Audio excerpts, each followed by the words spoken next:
Hello. Hello, my wonderful minions. It is, in fact, the Yime stream. Thank you, Resell. And it is, in fact, the homosexual attorney time. Thank you, Asmodem. It's all true, all of it. We are playing more of the Great Ace Attorney Dose today. Starting with episode 2, The Memoirs of the Clouded Kokoro. I really enjoyed the first case. It was really long for a first case, but it was really fun.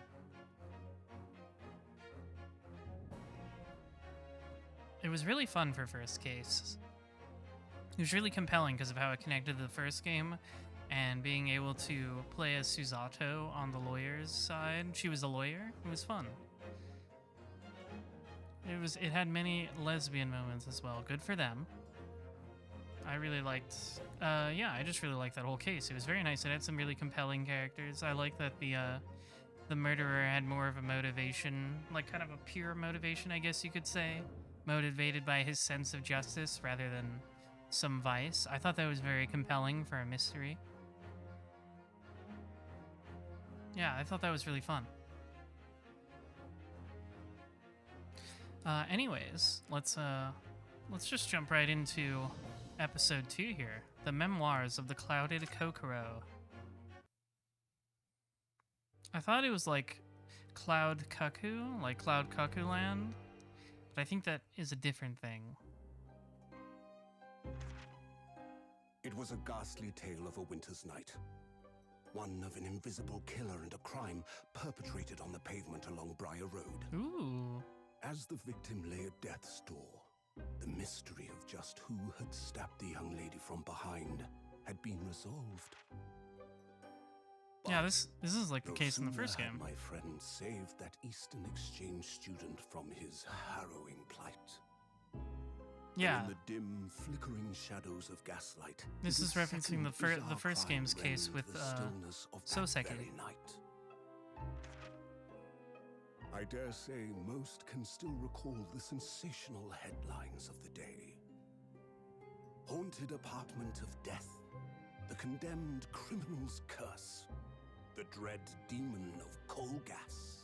So this was the other case Soseki was referring to. Yet, though the great detective had at once discerned the truth upon his arrival at the scene, it only proved to be the overture that announced the rising of the curtain on a most tragic play. So this is the second case Soseki was referring to in the first case. That I thought he was referring to the original one, but there was some other incident that took place with Soseki, I guess. My name is Ryunosuke Naruhodo. I'm a fledgling lawyer just starting out on my journey. 6 months ago, I arrived as a visiting student of law. Having made the long voyage across the sea from the Empire of Japan to here, London, England. And on the way, in quite extraordinary circumstances, I made the acquaintance of a world-famous detective. Unrelated to any other famous detectives from fiction. Currently, I reside in the attic of the detective's own lodgings, from where I run my legal consultancy of sorts.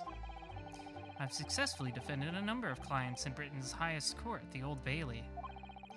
But since a particularly grueling and unforgettable legal battle 4 months ago now, I haven't returned to the courtroom. In truth, I lost my right to return. But that epic trial was just one small part of an epic tale. A tale which was now about to awaken from slumber. Thanks to a letter that arrived this morning from my homeland. It must be from Susato. Oh, he's hungry. What a delicious smell wafting up the stairs. It must be nearly time for breakfast. I better go down to Mr. Sholmes' suite and say good morning to the great detective and his flatmate.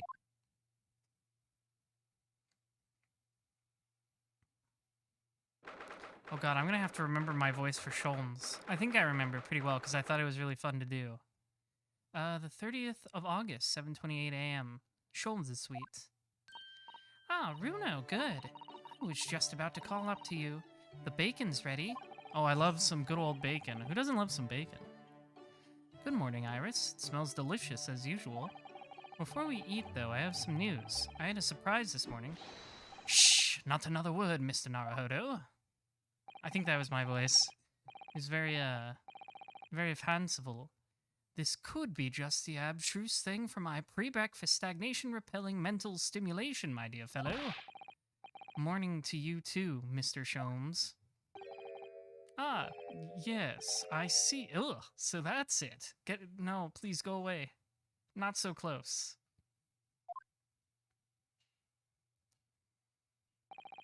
The truth is as clear as me today, clear to me as day. My faculties of observation have revealed it again. What are you talking about? You, Mr. Naruhodo, you have, this very morning, met with a surprise. Well, is that not the case? Really, my dear fellow, it barely warrants explanation. Firstly, your hair is particularly unkempt, somewhat reminiscent of a bird's nest. Secondly, you have neglected to fasten the third button of your jacket. Clearly, when considered together, these two facts point to you having been flustered this morning. Can I talk now? But of course, though I don't look for admiration, you understand? My hair always looks like this. It's been this way since I first met you. Oh, it has? And the button was ripped off last night, if you remember. By you. Why is he assaulting Ryunosuke? Hurley pulled your button off? Ah, yes, I recall the incident now. It was after supper, was it not? As the evening advanced, I picked up my violin and began to play the wailing notes of a haunting tune. But then, to my utter dismay, the third string snapped. Why did it have to happen? Why? Little wonder then, that in my vexation I grabbed the first button I saw and ripped it from its proper place. Very well, I'd like it back now, please. It's troubling me that I can't fasten my jacket. This dude is insane. I missed him. I missed my unhinged detective. And it's troubling me that you expect me to know where it is. Somewhere whereabouts on the floor, one presumes. Helpful. What matters at the present time, my dear fellow, is simply whether or not my deduction was unerring. But Hurley, Runo said it when he came in, didn't he? I had a surprise this morning. He did say that. He said that. He didn't say that. Ha ha ha ha ha. Well, that really is a surprise. Yes, this man is the pride of the British Empire. The famous consulting detective, Mr. Sherlock Holmes. You know what? I feel like this is the most accurate representation of someone who would be the pride of the British Empire. This is exactly what the smartest man in Britain should act like, in my opinion. He is so normal. He's very oomphy. There can't be a single person in the world who doesn't know his name. Alright then, enough of this silly conversation. Come and eat this bacon before it gets cold. And I have a new herbal tea for you to try too. My latest special blend. This is the real brains of the operation. And here we have Iris Wilson, Mr. Sholmes' lodger and companion. A truly exceptional young girl who's the author of a highly successful serialization here in London. Yes, The Adventures of Sherlock Holmes, as published in Ranst magazine. I'm pretty sure Ranst was the actual name of the magazine the actual Sherlock Holmes stories were published in. Or it might be one of those we slightly changed names thing. It was something very similar. So, Mr. Naruhodo, won't you put us out of our misery? What surprised you this fine morning? Well, I received a letter from Japan. Oh, from Susie, you mean? Was it really? That's right, and she had some rather startling news, in fact. Undiagnosed ADHD, you know what? I buy that. I buy that for Sherlock. And also, like, actual Sherlock. What was that thing he always said in the books? He doesn't have room. He like, expels facts from his brain he doesn't need. He's like, I don't need to know anything about, like, the planets or the solar system. That's not relevant to being a detective.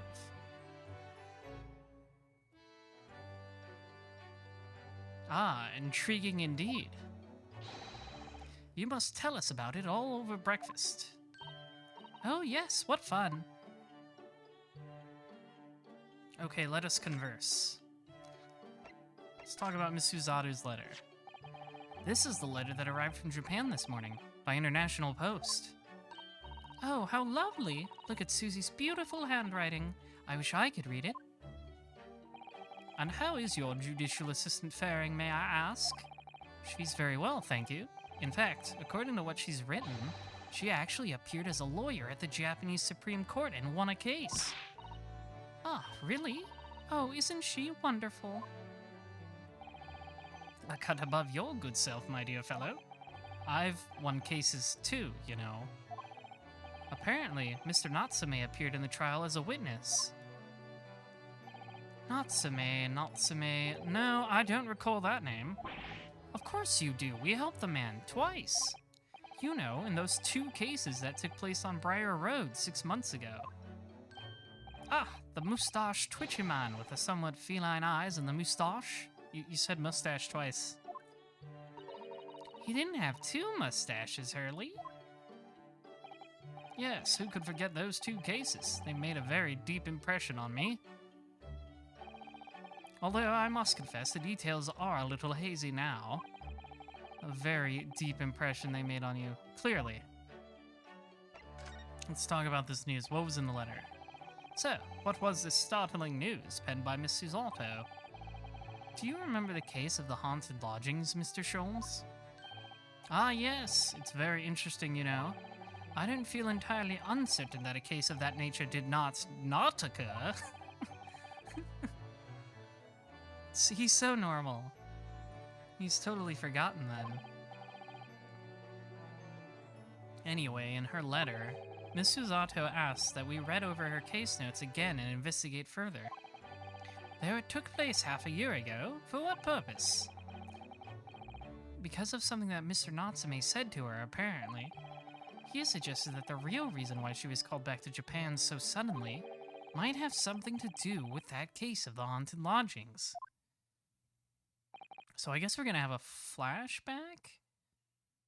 That would be fun, like a flashback case. So, like, you know, the framing device is them going over the case again, but we're gonna flashback and play it. That's fun. Oh? On Mr. Natsume's return to Japan, Miss Susato's father questioned him about the case, she says. And something Mr. Natsume said appeared to trouble Professor Mikotoba, prompting him to send the telegram. Oh, that case, yes. It was very strange, wasn't it? Yes.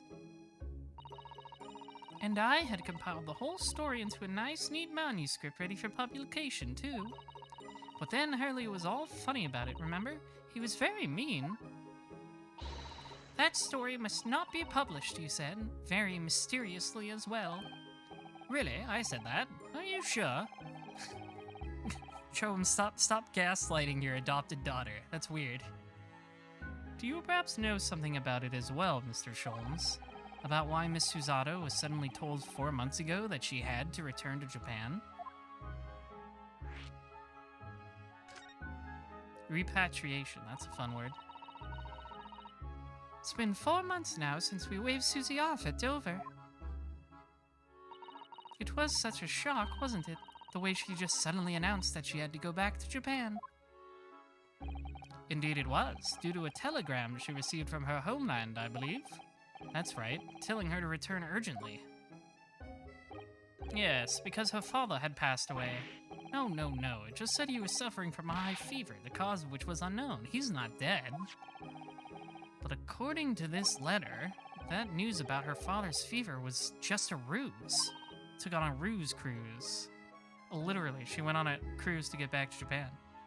A ruse? So Susie's daddy lied to her so that she'd make the voyage back home? Why would he do that? I have to admit, I have absolutely no idea. But she believes it's almost certainly related to the case of the haunted lodgings. Let us go back in time to find out. Summoning her back to Japan so suddenly like that, I wonder what Miss Susato's father is hiding.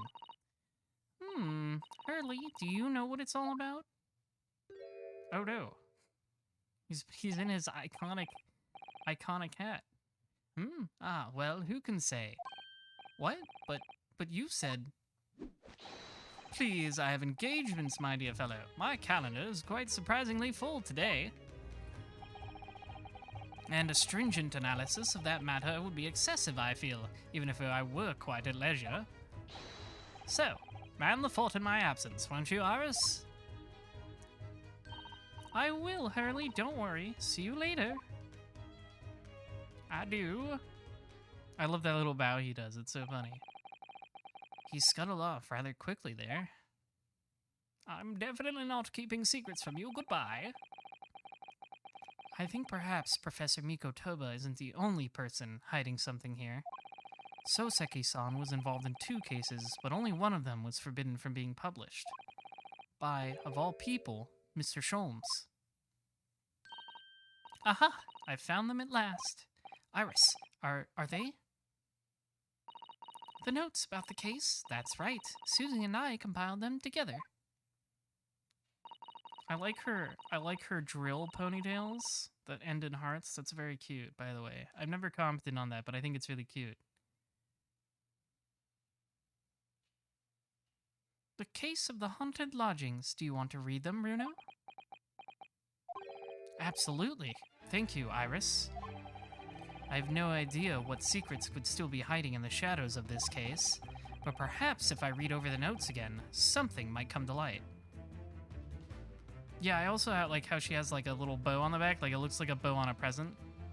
It's really cute. That's the spirit? And so, Iris and I decided to read over the case notes again together. Everything from what happened to our investigation and that fierce battle in court that followed. Okay. So we are going to have a court segment. In the first game, the second case was all in investigation, so this one, they are giving me a court segment. Reliving every detail. I just need to find a clue, and I have all the time in the world. Because of course, I'm no longer allowed to practice law in the court of Great Britain. Oh yeah, that's right, that was the end of that last case, wasn't it? It's because he looked into stuff he shouldn't have. He exposed international secrets to prove the man innocent. But that involved him not being able to practice law anymore in Great Britain. That was the consequence for Ryunosuke's good deed. It was 6 months ago, a mysterious incident that unfolded on the wintry streets of London.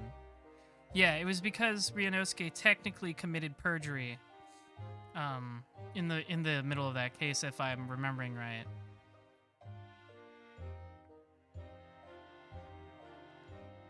Just like his great grandson might accidentally do later.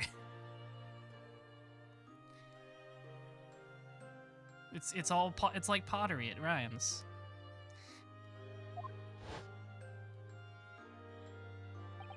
A young woman was found lying on the snowy pavement of Briar Road with a knife in her back. That's right, yes, I remember this. Moon Man accidentally knocked it out the window and it fell on her. Fortunately, her life was spared, but she was unconscious for several days following the incident. I remember thinking this case was neat because it was an accident and not an intentional murder. The fog was thick, and nobody saw her attacker, but, by a cruel twist of fate, a visiting Japanese student was walking behind her at the time, and was duly arrested. That man was Soseki-san, and the man who effected his arrest was Mr. Sholmes.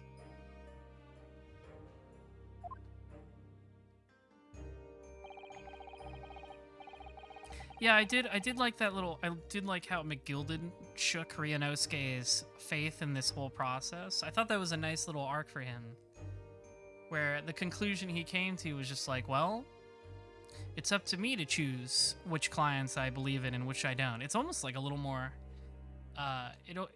even though this game takes place in the past, it felt like a meaningful development of Phoenix's whole always trust the client philosophy. Where Ryunosuke is like, yes, I will always trust my client, but I have to judge them first. I have to judge them myself. It's up to me to choose who I believe in.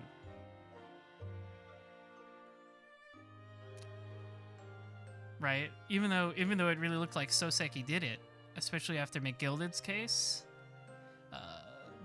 Ryunosuke was like, well, I like this guy, I'm going to choose to trust him. I thought that was a neat little arc for him. Believing in our compatriot's innocence, Susato-san and I decided to represent Soseki-san in court. And, after a grueling trial of many twists and turns, we finally managed to prove his innocence. Joyous, joyous, joyful, joyous, jubilant jubilation, was the man's reaction after the trial, but his jubilant jubilation was short-lived. We received a telegram from Mr. Sholmes the following morning. I wonder if Ryunosuke is gonna get his, if he can get his law license back. Obviously that'll be later, but I am curious how this will all turn out. The victim of the Briar Road stabbing has regained consciousness. Hurry to Bots at once. So Susato-san and I summoned a hansom and headed immediately to the hospital. Not H-A-N-D-S-O-M-E, H-A-N-S-O-M. That's like a cart thing. Oh shit, it's the fat Dark Souls guy. 21st of February, 5:30 a.m., St. Bartholomew's Hospital Recovery Ward. There you are, at last. Good morning, Mr. Sholmes. I think not. Oh. Okay, that's right. Of course, Susato would be here. She hadn't left yet. You're late. What on earth took you so long? Your telegram only arrived at 5 o'clock, Mr. Sholmes, and it's a 20-minute ride to the hospital. That's right, and it's 5:30 now. I think we made very good time.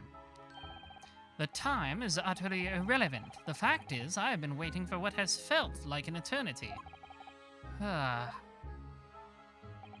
In point of fact, I myself was awoken at 4 this morning by a telegram boy, and feeling it was somewhat unjust that I alone had been roused at such an hour, I sent one to you. Well, thanks for that. Anyway, you're here now, so the victim is over there. She's only just regained consciousness. Oh, that's right. Okay, this was the lady who was stabbed, and we never revisited her after she woke up. She was like in a coma the whole case. You should introduce yourselves, and I shall observe from here. So that's the lady who was found on the snow-covered pavement with the knife in her back. Her name is... yes, here we are. Oh, I didn't read it. Miss Green, that's right. What's up? Why do you got the fat guy from Dark Souls here? This rounded wooden figure isn't the most charming, is it? I don't think that's a decoration, Mr. Naruhodo. It's an artist's mannequin, I believe, used when practicing sketching the human form in different poses. Really? It's not exactly what you'd call a typical figure for that purpose, though, is it? No, I suppose not. I confess I've never seen one quite so full-figured before. It's for when you want to draw Eggman. Well, if you want to draw a full-figured person, it's the right tool for the job. I really appreciate this game has a check mark on the stuff you already examined. Look, there's a photograph in this frame here. Who's this guy? Oh yes, it's a picture of a young gentleman. He looks to be about the same age as Miss Green, I would say. Perhaps the young woman's special someone, do you think? My, Mr. Naruhodo, I didn't know you had a sense for matters of the heart. Not in the least. I sincerely said the first thing I thought of. Come on, man, she's dropping hints. Oh shit, it's Mittens. Eek! A mouse, Mr. Naruhodo. An enormous mouse! Vermin in a hospital? That doesn't seem the best. But it looks very healthy specimen, doesn't it? It's very plump. I'm not sure we can say that's down to the excellence of this facility, if that's what you were thinking. We're not gonna do anything about it, though. Let's just leave it alone. That must be a bag of Miss Green's personal belongings. She would have been brought directly here after she was found stabbed on the pavement, though. Thank you for the KZ rat emote. I appreciate that. I expect a friend or family member probably brought some things for her. Alright then, let's see what's inside. A change of clothes, no doubt, and... No, Mr. Naruhodo, you must never scrutinize a young maiden's personal belongings. But the young maiden might have chocolates, or biscuits, or caramel. He's just a hungry boy, Arianosuke. There are lots of bottles in that cabinet, aren't there? Do you think it's safe to keep them like that? If you were a patient here, I feel sure you'd take some medicine by mistake when you were half asleep. That is a worry, but at least the cabinet has a lock, even if it's only a flimsy-looking one. Oh, I've no doubt you'd manage to unlock that somehow while you were half asleep as well. Why? I like how she's implying Ryunosuke is more competent when he's sleepy. There are limits even to what I can do when I'm half asleep, you know, Miss Susato. I bet you could win another court case while half asleep, Mr. Ryunosuke. Okay, now I think you're just criticizing me. Ah, this looks like the patient's treatment notes. Let's see. Do not feed. What is this place, a zoo? You know, I seem to remember seeing an almost identical sign in our local park. For the pigeons, yes, this is a person. Poor woman. I hope she hasn't read this. That does seem rather mean. Let the lady eat, for God's sake. Is there more stuff over here? Ah, this looks like the treatment notes for whoever's occupying this bed. Let's see. Do not permit to run around the hospital? The patient doesn't seem to be here at the moment, so he or she is probably running around the hospital then. Oh no. Who would do that? Oh dear, how worrying. What's worrying is why they haven't discharged the patient yet. That's true, if you can run around the hospital, you probably don't need to be there.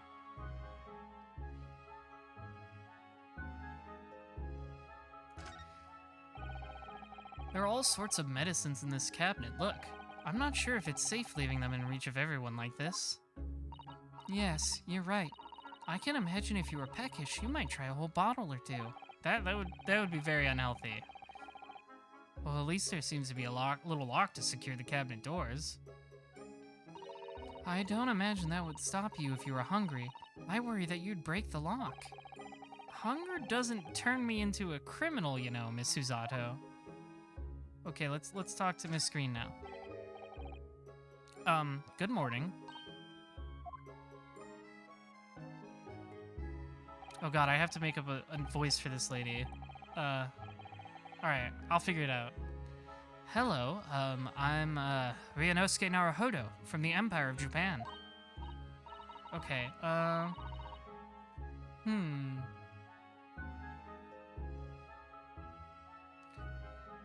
What do you think?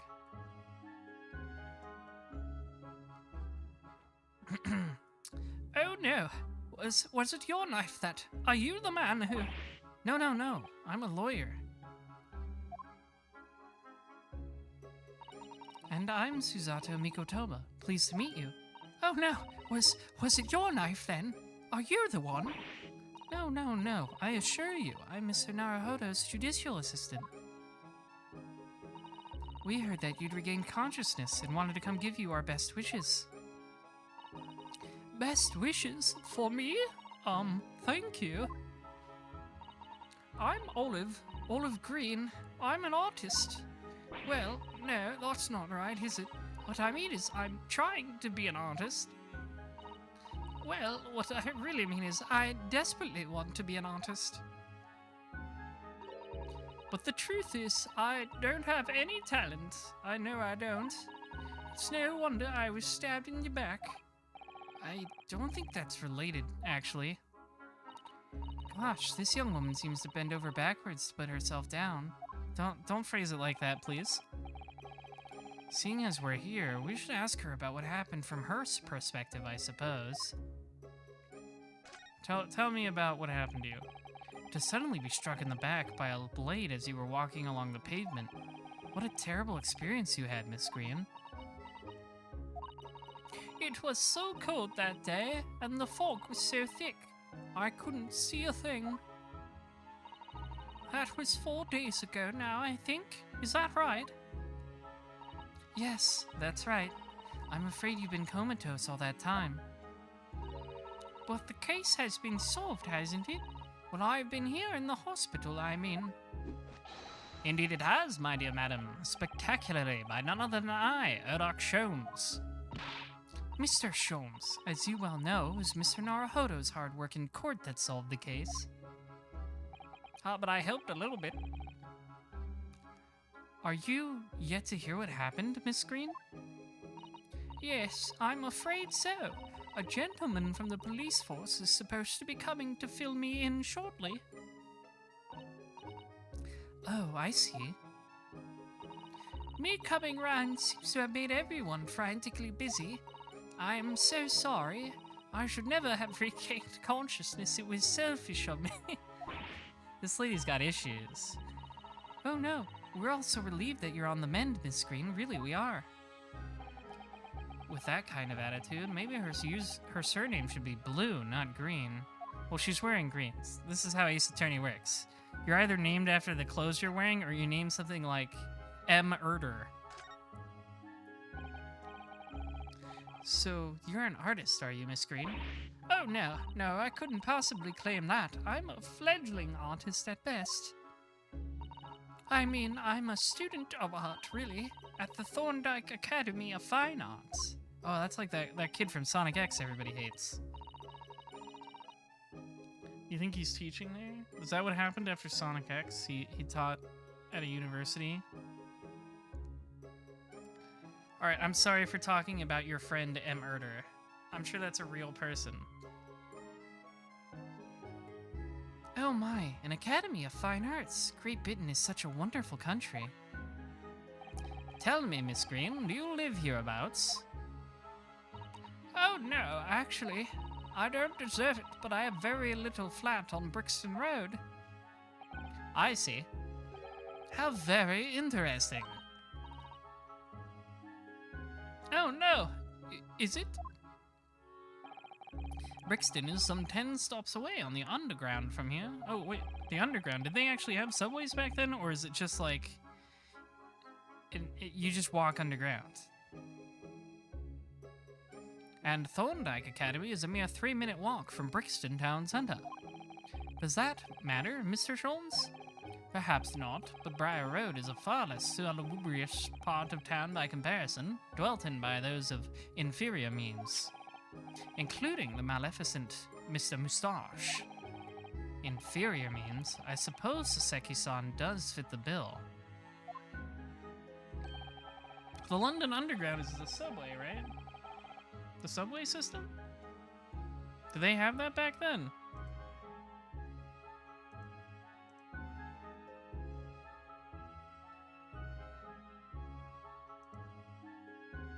I didn't know that. I guess it might be just some weird, like, underground transportation system. Not a subway. There's no way they had a subway back in... turn of the century, 20th century, right? It struck me as somewhat out of the ordinary for a young fine arts student to be walking in such a district. That's all. It was founded in 1863. Oh, interesting. Did they have, like, actual subway cars? Or is it some other form of transportation? What's this? She suddenly clammed up. Mr. Sholmes, you should be ashamed of yourself prying into a young maiden's private affairs. Ah, ha ha ha ha ha. Oh dear me, do you forgive me? If you don't mind. I'm being discharged shortly, so I need to pack up my things. Oh, yes, of course. We won't keep you. Thank you so much, Miss Green.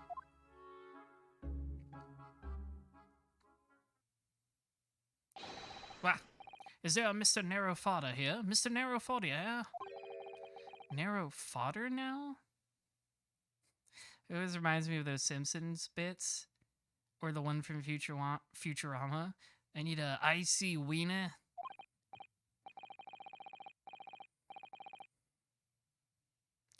According to Wikipedia, train lines in the London Underground started around 1890. Oh, interesting.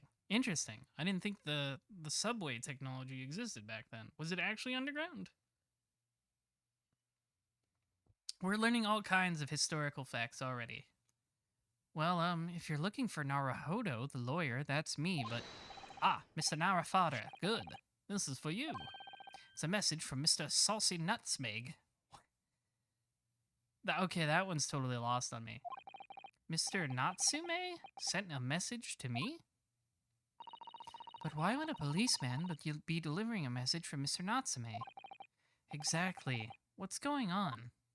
Oh god, he's landed in jail again. What's a Scotland Yard constable playing delivery boy at this time in the morning? Ah, what are you waiting for? Let me see that. Oh. Well, this is most unexpected. Is something wrong, Mr. Sholmes? Is something wrong, Mr. Sholmes, he says. Have you not seen this note? No, how could I have?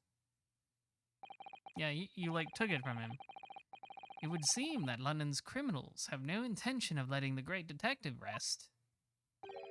A new case calls. A case of murder, no less. We must depart at once.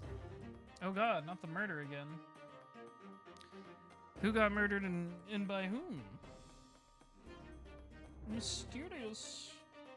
Bum bum bum bum bum bum bum bum bum bum bum.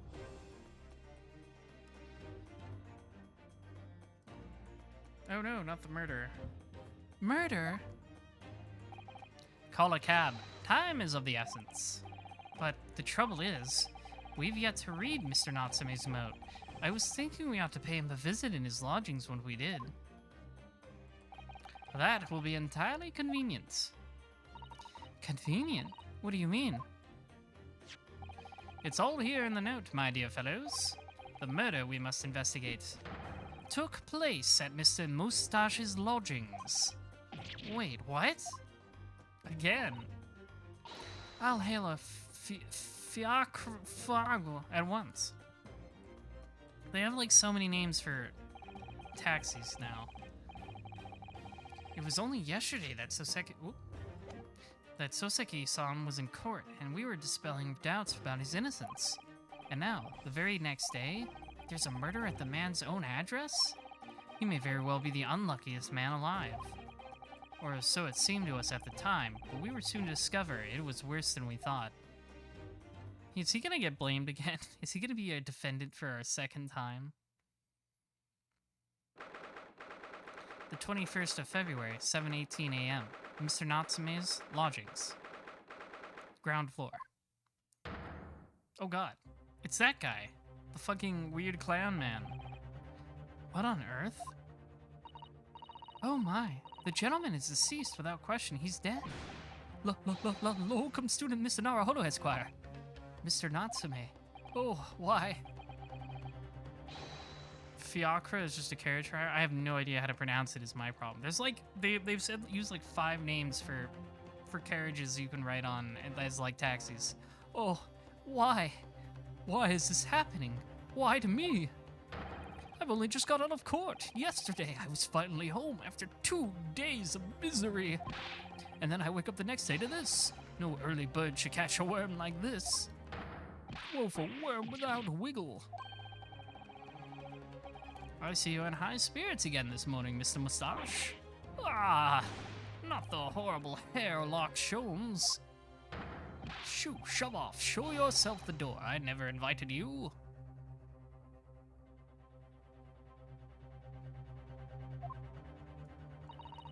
Mr. Sholmes came here with us.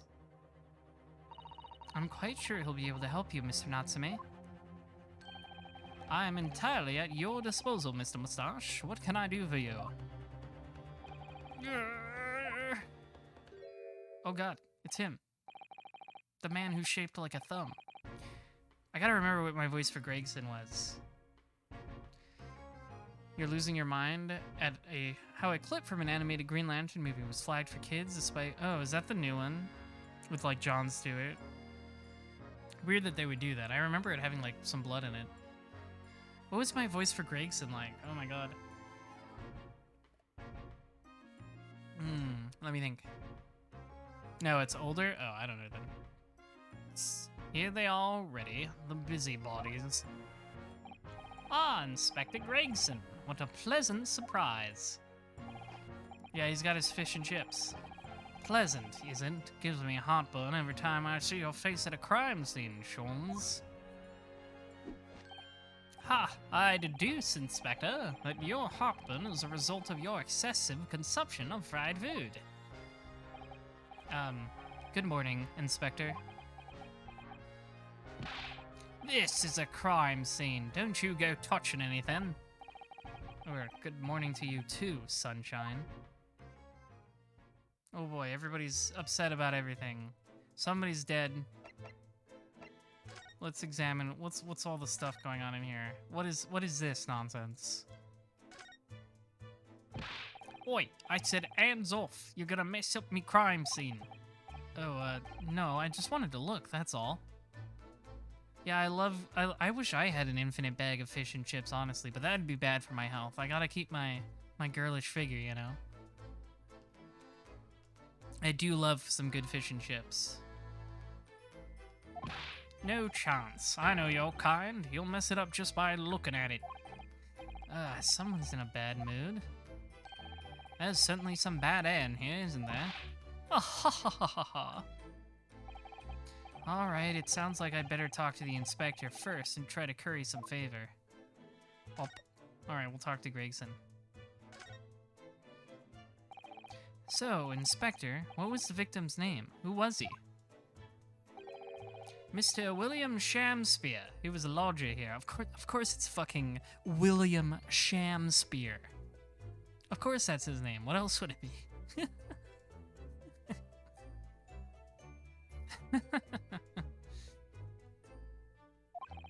As you can probably tell, he was an actor, a bit of a dead loss as it happens, or just dead.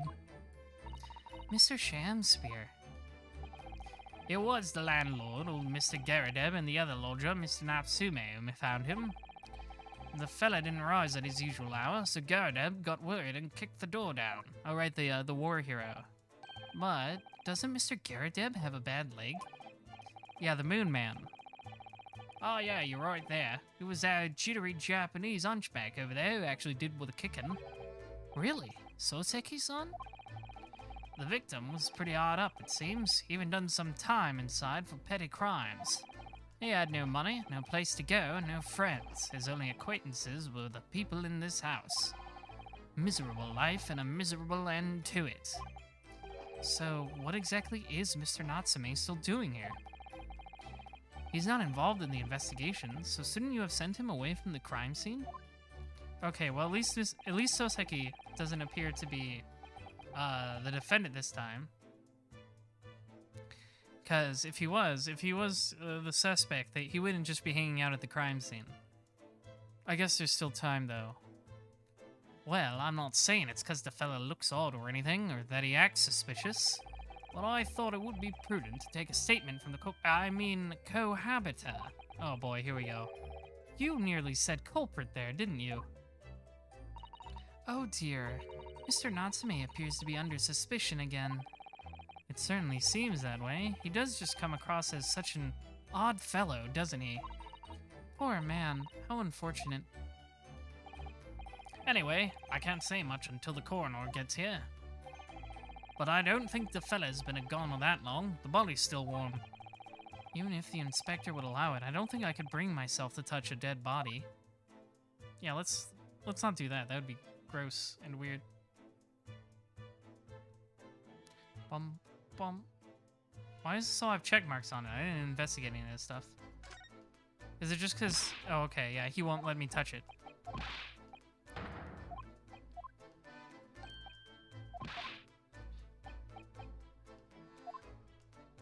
Maybe there's more I can talk to Gregson about. No, okay. I guess I'll talk to Soseki-san. I'm not saying we racially profiled this man here again or anything, no. It's just he looks funny, and I don't like him.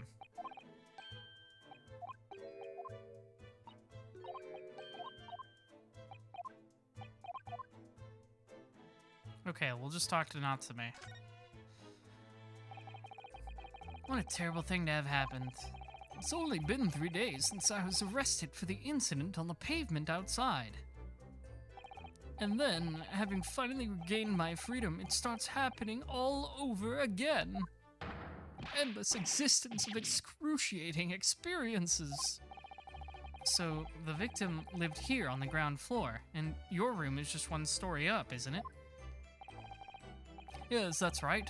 In a way, we were neighbors, I suppose. So, did you know the victim? Were you friends? Oh, he's getting all twitchy again.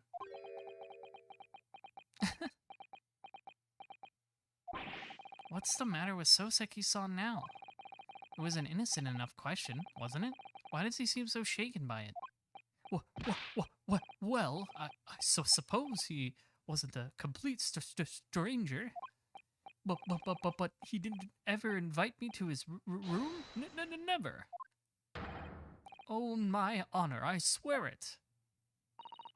What an extreme reaction. You're probably wishing you'd never asked now, aren't you, Mr. Naruto? When we found him here, I felt wretched, which is why I sent word asking you to come. Through that inspector over there. Oh, he's doing it again. Get down from there, you freak. What are you... He's so normal. I hate him. Mr. Sholmes, what are you doing?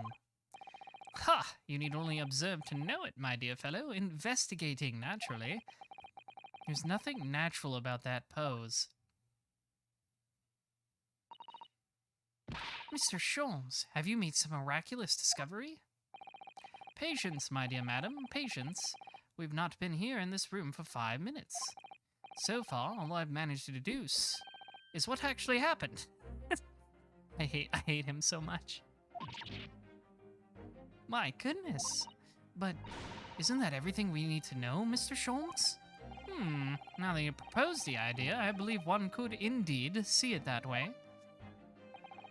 At the present time, I have managed to draw 2 incontrovertible conclusions. The first, that there was a physical struggle here last night in which the victim fought for his life. Well, Mr. Natsume, what's wrong? Is something that Mr. Sholmes said significant somehow? No, don't mind me. Forget I was here. Okay, I will. And my second conclusion is that there was a poison lingering in the air here last night that passed the victim's lips. Nonsense! You're acting really suspicious. Now you're acting genuinely suspicious. All right, Mr. Natsume, why are you reacting so extremely to Mr. Sholmes' deductions? No, please, pretend I'm not here. Invisible, ineffable, inscrutable, insignificant. Impossible to ignore. You must tell us everything, Mr. Sholmes. Spare no detail. Oh, are we gonna do the funny spin again? I've been waiting for the funny spins. But of course, let the theatrical tragedy before us be unraveled by my great deductions, presented for your pleasure in 2 acts. We've heard some truly astounding great deductions from Mr. Sholmes in the past. No doubt that this will be no exception. What miracles will unfold before our eyes this time? I think Ryunosuke is being very sarcastic right now, because he always has to fix the deductions. So, my dear fellows, for your delight and wonder, let the curtain rise. For Sherlock Sholmes's Logic and Reasoning Spectacular, Act 1. Yeah, here we go. The Great Deduction. The game is afoot. Topic 1. cause of death. Yeah, do it. The spin. Careful observation of the victim reveals to us the events that transpired in this disconsolate room last night. I love the theme song too. Dun dun dun dun dun dun dun dun. Foam at the mouth of the deceased clearly indicates the use of poison. Next to the victim, we notice a large dining plate which contains, you will observe, 1/2 of a sizable bar of soap. Meaningful, indubitably. Why is this soap set so purposely upon the dish? Like the victim's last supper, in fact, yes. Could it be that the man was about to eat it? Of course, the fork reveals the answer. Yes, this man ate soap. Very, very human behavior. It appears that the young man's appetite was his undoing. Look at him do the boxing. Look at him. Taking up arms in the form of his cutlery, the victim engaged in a deadly battle for his life. Yet the struggle against his hunger was in vain, for in the end he couldn't resist devouring the slippery feast. But London's foul soap is besmirched by foul poison. Yes, the victim's life was claimed by poison that tainted the contents of the plate. The soap and the lather about the young man's mouth are too perfectly matched to ignore. The cause of death was clearly intoxication due to excessive ingestion of foul soap. Though personally, I have a greater interest in the taste of foul candle wax, of course. What? What is it? What did he mean by this? Conclusion: poisoning from soap ingestion. Topic 2: suicide or murder. The cause of death identified, we proceed to Act 2, where we ponder the next question. Was this suicide or murder? The audience will recall that the death occurred during the victim's last supper. Did the man dine and die alone? This single teacup suggests the answer. Look at Natsu, he's all twitchy. To draw a conclusion on such meager evidence would be foolish, however, certainly. The careful criminal would have absconded with his own cup to cover his tracks. Well, allow me to lift the veil of doubt, my dear fellow. Indeed, what reveals the answer, of course, is the broken lock. That's a little more than broken. Look at it, it's like shattered. Though forced open now, at the time of the incident the door was locked. And the sole key was in the victim's pocket. In other words, when the victim consumed the poison, he must have been alone. Alone with his inferior soap, from whence wafted an inferior scent. And with that acrid aroma lingering in the air, the victim met his end in tragic solitude. We can take comfort only in the fact that his soul was cleansed on its way to the hereafter. No possible perpetrator present. So, I'm confused. Are you saying he killed himself by eating soap? Thus concludes the final act of Herlock Sholmes' great deduction.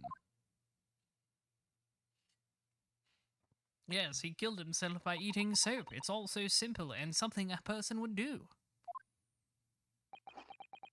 Chomp. There's just one thing, Mr. Sholmes, just one more thing. You are disposed to identifying just one thing, aren't you, Mr. Naruto? Pray, what concerns you? Well, no matter how hungry he was, do you really think the man would have eaten soap? It is quite apparent that this man had barely a penny to his name. It is a curious thing, but to one so destitute, soap can suddenly appear quite irresistibly appetizing. Sounds like he's talking from experience. How extraordinary. In truth, I have tried a little soap myself. Fucking, of course. You've eaten it, you mean? My dear fellow, it was some time ago now. My postulant was that it would cleanse my guts.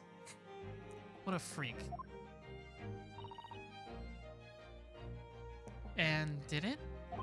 As I writhed in agony on the floor and spilt the contents of my stomach, yes, I believe it did. The experience taught me a valuable lesson. Soap is quite poisonous. I guess that is one way to clean your stomach. It has an unpleasant taste and leads to great discomfort. In summary, I cannot recommend it. Believe me, I wouldn't eat it even if you did. There's something that troubles me as well, actually. Oh, what's that? It's Mr. Natsume. Ah!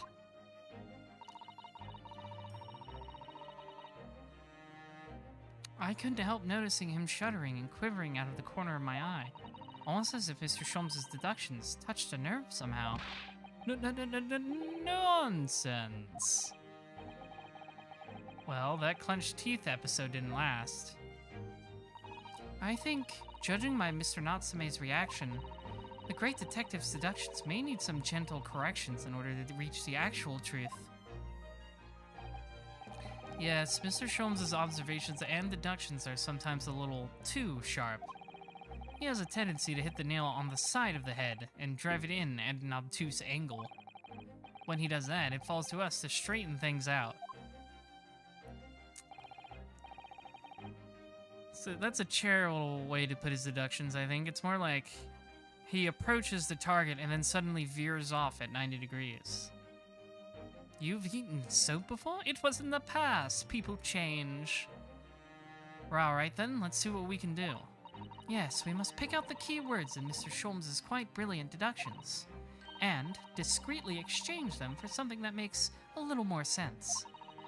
We can do that.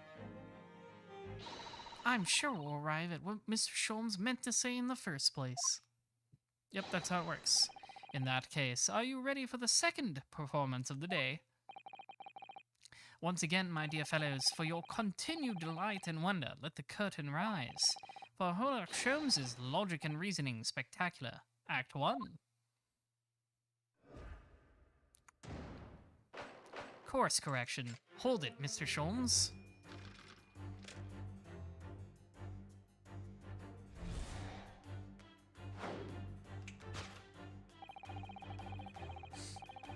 Yes, we have to fix it. I have to fix his silly mistakes. He's such a silly man.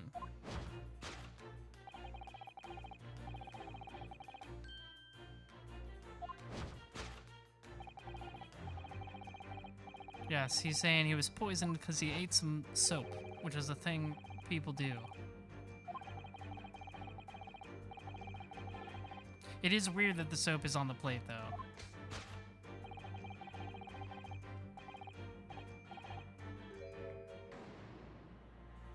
Natsume just like looks at the camera. What is this idiot talking about? Well, you can't deny that a fork implies that man was about to eat something, or about to eat something. Yes, that's true. If I were to decide to eat some soap, I should prefer to use a fork than to attempt it with chopsticks. And of course, only half of the bar of soap is left on the plate. But might there not be some other explanation? Something material that proves whether or not the man really ate some soap. Let's take a look. Can I spin? Oh, there's the soap. It's on the floor. Take that!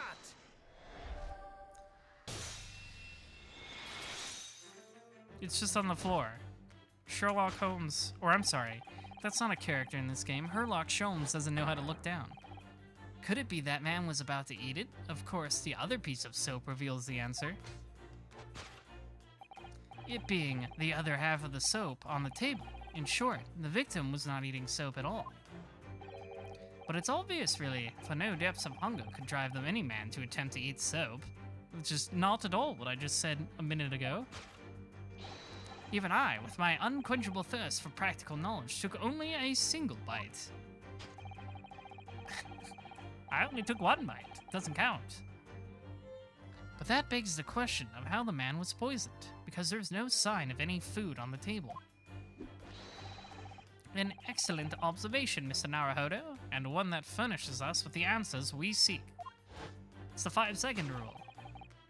For London's foul soap is besmirched by foul poison. Okay, this is the part we've already read before, too. Mr. Sholmes is still pushing the soak argument then. Perhaps he's suggesting the man lick the soap rather than ate it. If soap in London is that poisonous, I don't think I want to be washing my hands with it. But there are no signs of any food in this room at all. Must be the teacup, right? Of course, food isn't the only thing that passes people's lips, is it? Bottom here. Take that! There we go. This one's easy.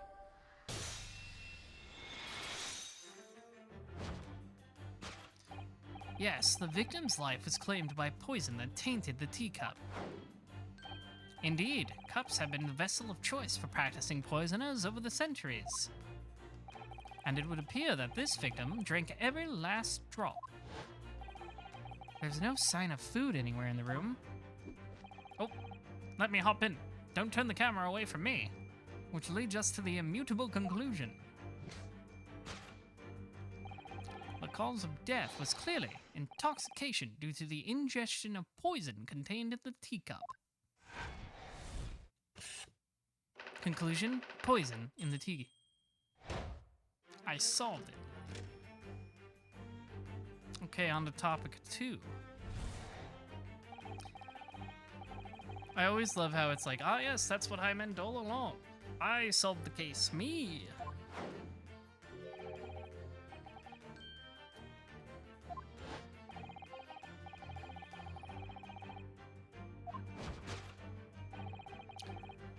Yes. Was he poisoned intentionally, or did he take it himself? Ah, the Western vessel for infused hot drinks again. It's already featured heavily in our deductions so far. Yes, we can imagine that shortly before his death, Mr. Shamspear was having a drink of tea. There would be nothing remarkable about that, but what troubles me is Mr. Natsume's reaction when he heard Mr. Sholmes suggest it. There's more to this deduction than it seems. We must closely examine the scene of the crime again for more clues. Okay, let's take a look here. What is that? Oh, that's his hat. Yeah, wait, he already has a teacup in his hand, so this teacup must have belonged to someone else. Take that!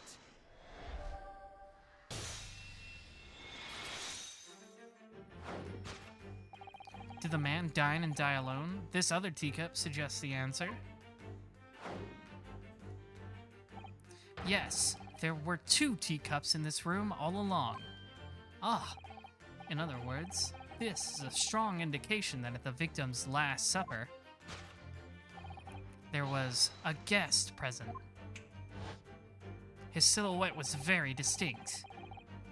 At the very least, we can say now with certainty that somebody else was here in this room last night, taking tea with the victim. What are you talking about? Utterly, unbelievably, unjustly unreasonable. To draw a conclusion on such meager evidence would be foolish, however, certainly. In which case, what more can we deduce about this possible guest at the table? Well, allow me to lift the veil of doubt, my dear fellow. Do you mean to say you know who exactly was in this room at the time of the victim's death? Indeed. What reveals the answer, of course, is the broken lock. I'm not sure I like where this deduction is going now. I'm afraid it's too late to go back to the halcyon days of eating too much soap. But the identity of the guest who was in here last night when the victim passed away is something I have a very bad feeling about. He's gonna say it's Natsume. Well, you can try to ignore your feelings, but we cannot ignore the truth, Mr. Naruhodo. No, I suppose not. Time to look around again.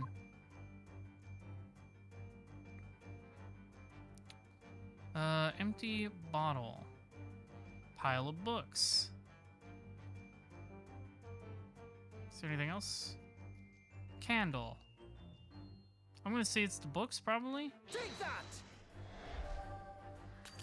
Nope.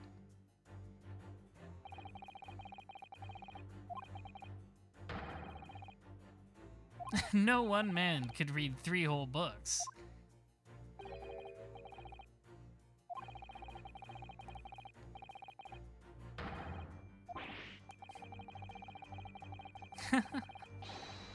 Then more fool of you.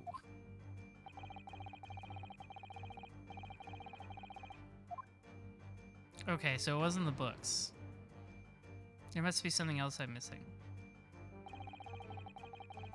Was there somebody else in here last night or not? Clearly, that's a fundamental question that will reveal the truth about this man's passing. Exactly. So we must make sure we have solid grounds for our conclusion. We must have another look around and make sure there's not more here than meets the eye. Okay, let's take a closer look. I can't move it up or down, only left and right.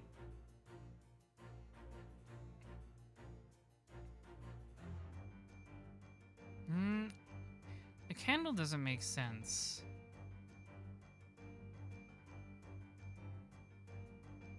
So I can only present stuff. I can't look at... Maybe somebody left this candle here?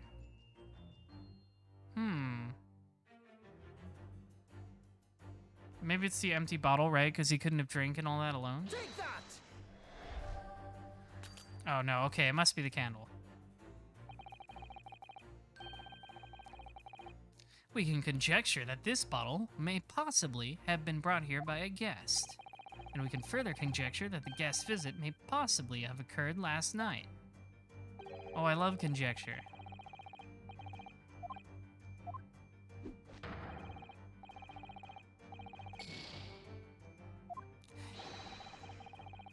It's like that old 8-bit theater bit. In the arena of logic, I fight unarmed.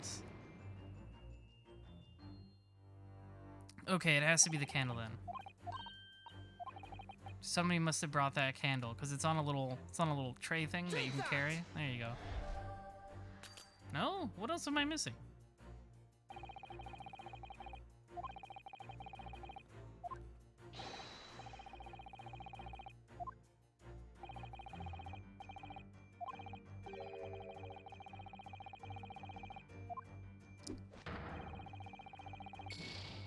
Is there something else here?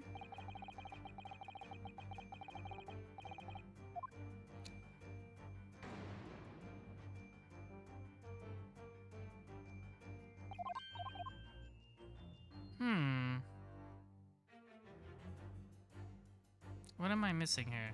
Is there something else I can examine that I'm...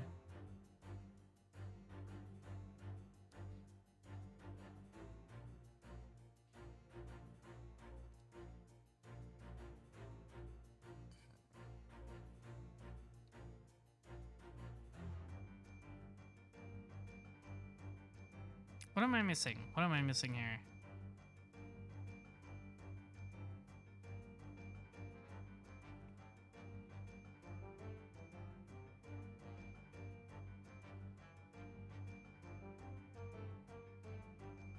No, I can't examine anything. There's only the history button. I thought it would be the glasses.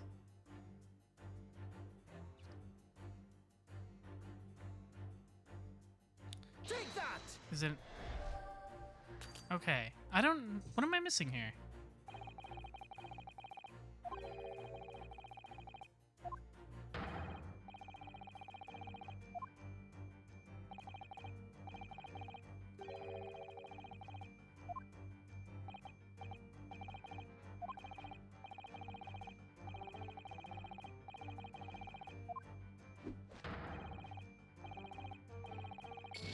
No, no.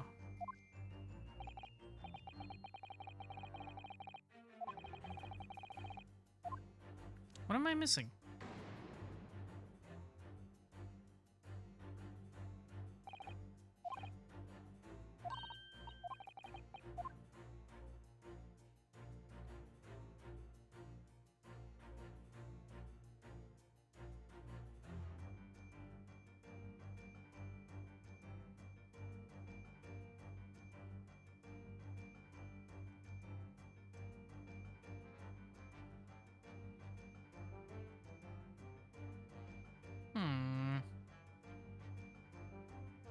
Is there like a footstep or footprint?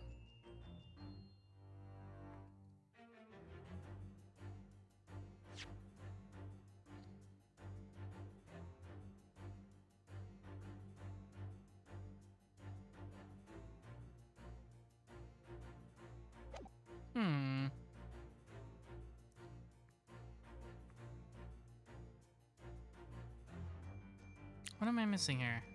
I can't... It's not any of these?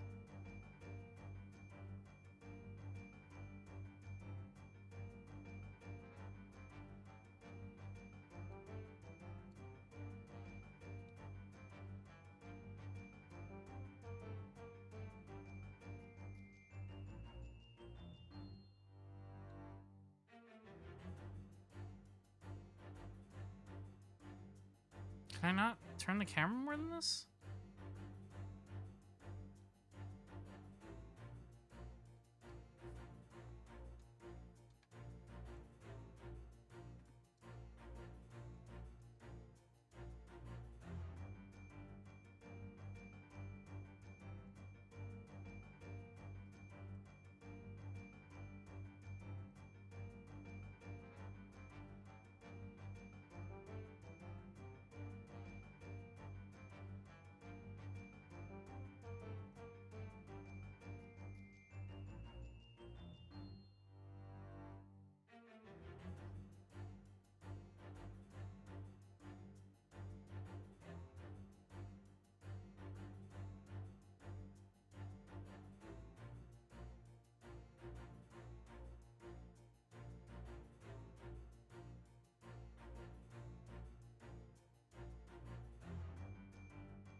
Oh wait, I can examine them. Oh, I feel so dumb.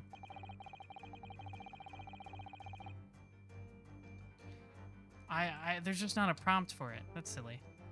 At first glance, it seems that the only things in this room are the makeshift stage and the costumes. I overlooked these 3 books initially. I wonder what they are. Let's see, the titles read, The Picture of Monsieur Lecoq.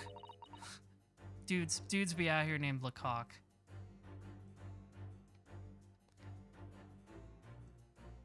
Can't relate. Can't relate to being named Lecoq. Imagine. Canterbury Yearnings and A Meal for Gaboriau.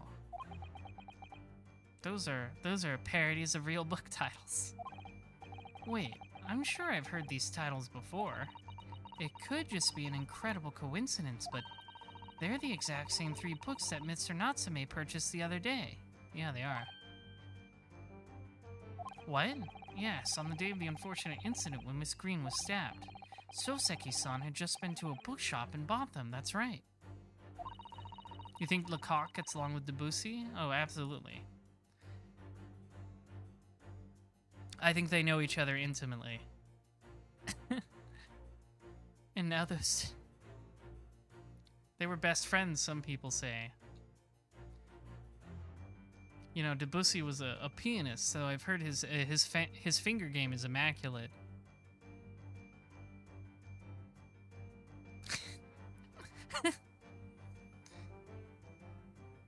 I crack myself up. And now these 3 are here in the room of the victim. Yet Mr. Natsume claims to have never been here before. What? What does this mean, do you think? I really don't know what to make of it. Okay, well, it must mean Natsume was in here last night. Take that! Okay, I found out what to do.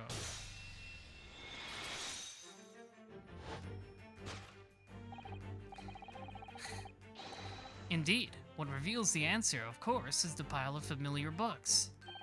Quite so. It's no mere coincidence that these 3 titles are here in this room. It's the link to the truth. Yeah, look at them go.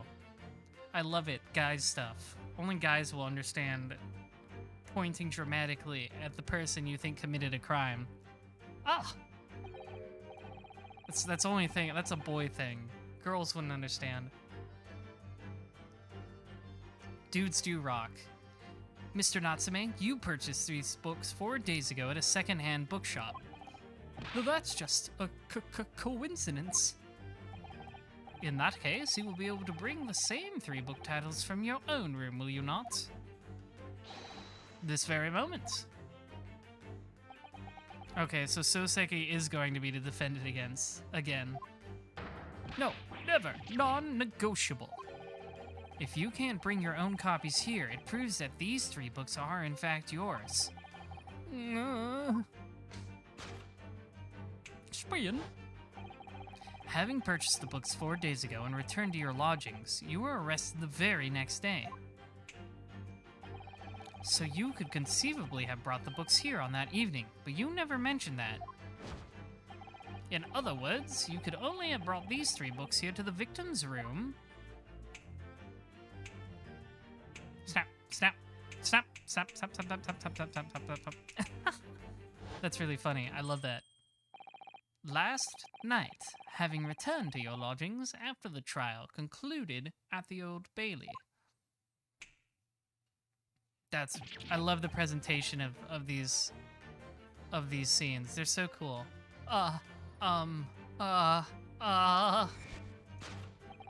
In short, there is only one possible conclusion. Wrap it up.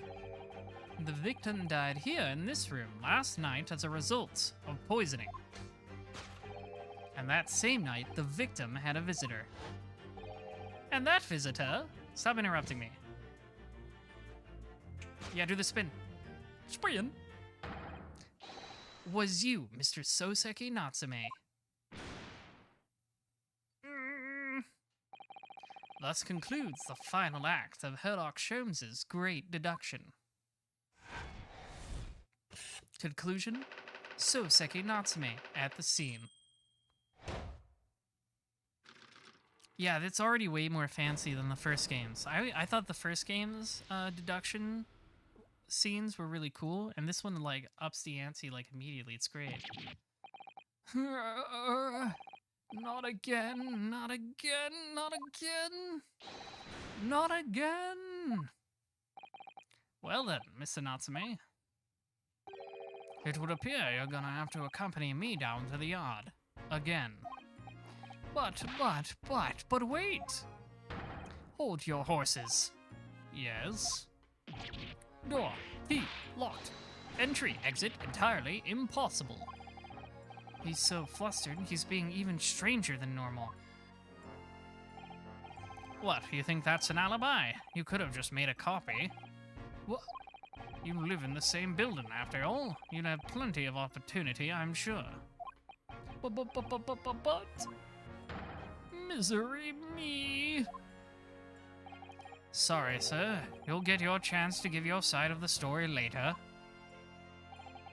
The facts speak for themselves, Mr. Mustache. Oh, you horrible Sherlock Holmes. He really has found himself an arch-rival now, hasn't he? Come on now, no dilly-dallying. Outside. There's a carriage waiting. Locum student Mr. Naruhodo Esquire. I never imagined I'd be in this position again, but you have to help me, please, please. I'm innocent. All right, I understand. We'll come to your cell later and talk about it. And one more thing. Oh, yes? My poor little kitty cat. Please give him his breakfast for me. Poor kitty. Aw, his cat. That's right, he had a cat. He was very adorable and very fat. And so, his evil curse still apparently unbroken, Soseki-san found himself once again the prime suspect in a case of murder. Thanks to the incriminating deduction of the great detective. My dear fellow, that honor belongs to you. Stop interrupting my narration. Well, at least that means Inspector Gregson is no longer here. We can examine the crime scene in more detail now. Yes, that's right. And, of course. What? Have you forgotten what the inspector mentioned before? It was that landlord, Mr. Gyaradab, who discovered Mr. Shamspear. I kept wanting to say the real name, but it's Shamspear. Ah, Mr. John Gyaradab, yes. I expect we could find him in his sitting room on the top floor as usual. Right. We must remember to go and talk to him later then. Alright, let's examine everything. Whereabouts? Hereabouts? There's not much on these shelves, is there? Just this wine glass and bottle. And both of them are cracked. Yes, not much use, are they? What's the matter? Oh, I was just reminded of the Reaper, that's all. Our good old, very racist friend, Prosecutor Lord Van Zeeks.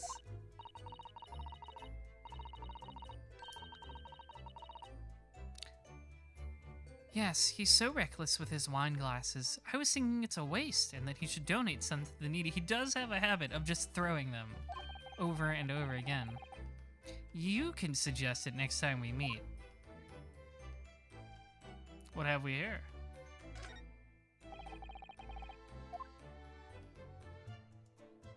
That's what I wanted to click on. What's this?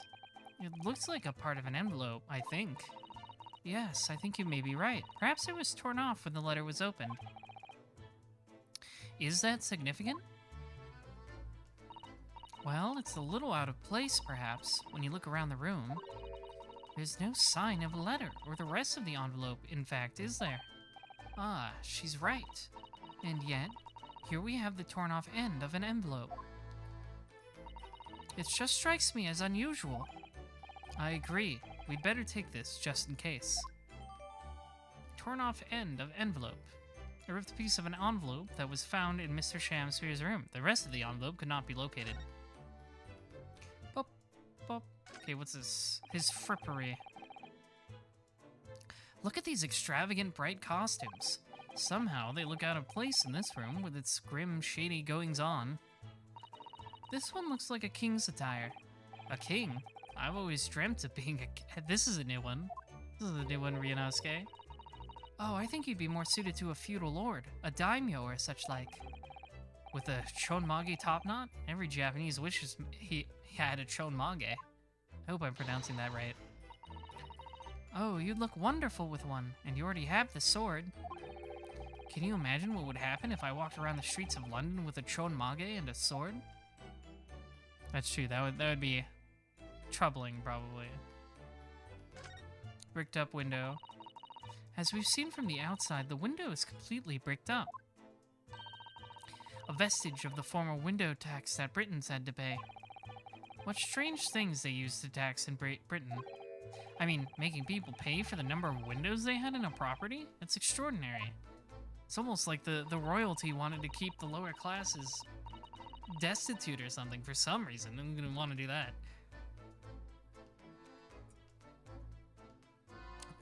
It's heartbreaking to think of the poor having to block up their windows just to avoid an unaffordable tax. Oh, what is it, Miss Susato? If you look closely, a number of the bricks are loose.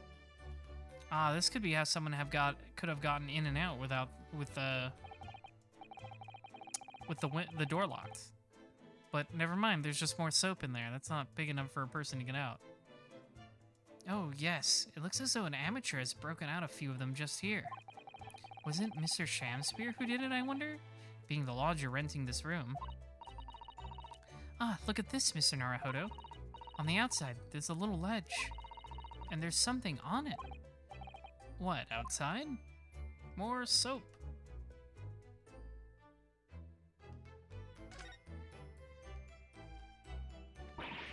Ugh, it's so cold outside. You can feel it through this gap. It did snow all last night. It would be cold. But more importantly, what is it on the ledge out there? What are these snow-covered lumps? It's more bars of soap. Soap? What are bars of soap doing lined up on a ledge outside the window? I have no idea. But the pair of them look rather charming like that. Still, it's very strange, isn't it? Bars of soap lined up outside the window? I think perhaps we should take one. There are two, after all. Oh dear, I suppose we could. Oh, what's this? Look here at this soap. Ah, do you see? In the middle here? It's actually a letter. It's an invitation to Smash Brothers, Ryunosuke. You finally made it.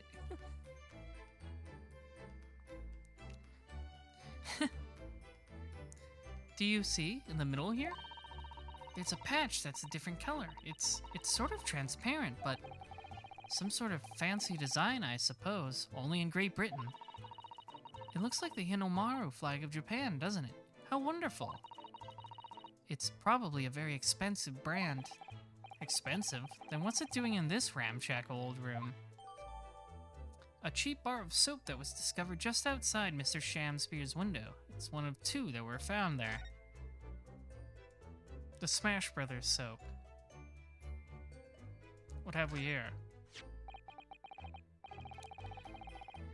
And here we have another disproportionately large machine. This looks like a meter of some kind. Ah, this is a gas meter, I think. It seems that in this district, residents pay for gas as they use it with coins. How horribly dystopian. Ah, I see. Yes, now you've pointed it out. I can see that there's a slot just here that looks like it would take a coin. So you mean if you put a coin in here? That's right. That would buy you about 2 hours of gas for lights and heating. So, if you were a poor person with no money, you'd have to sleep in the freezing cold? Yes, or if you were scatterbrained with no change because you forgot to exchange your money at the bank. Thank goodness there's no meter in our office. How horribly dystopian Great Britain is. What a terrible place. This is a gas wall light, isn't it? It must be connected to a gas pipe in the wall. Gas lights? A gas stove? London really is a city of gas. Please, again, please watch your phrasing.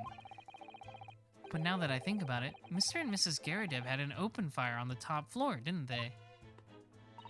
Oh yes, you're right. I don't recall seeing a gas stove up there.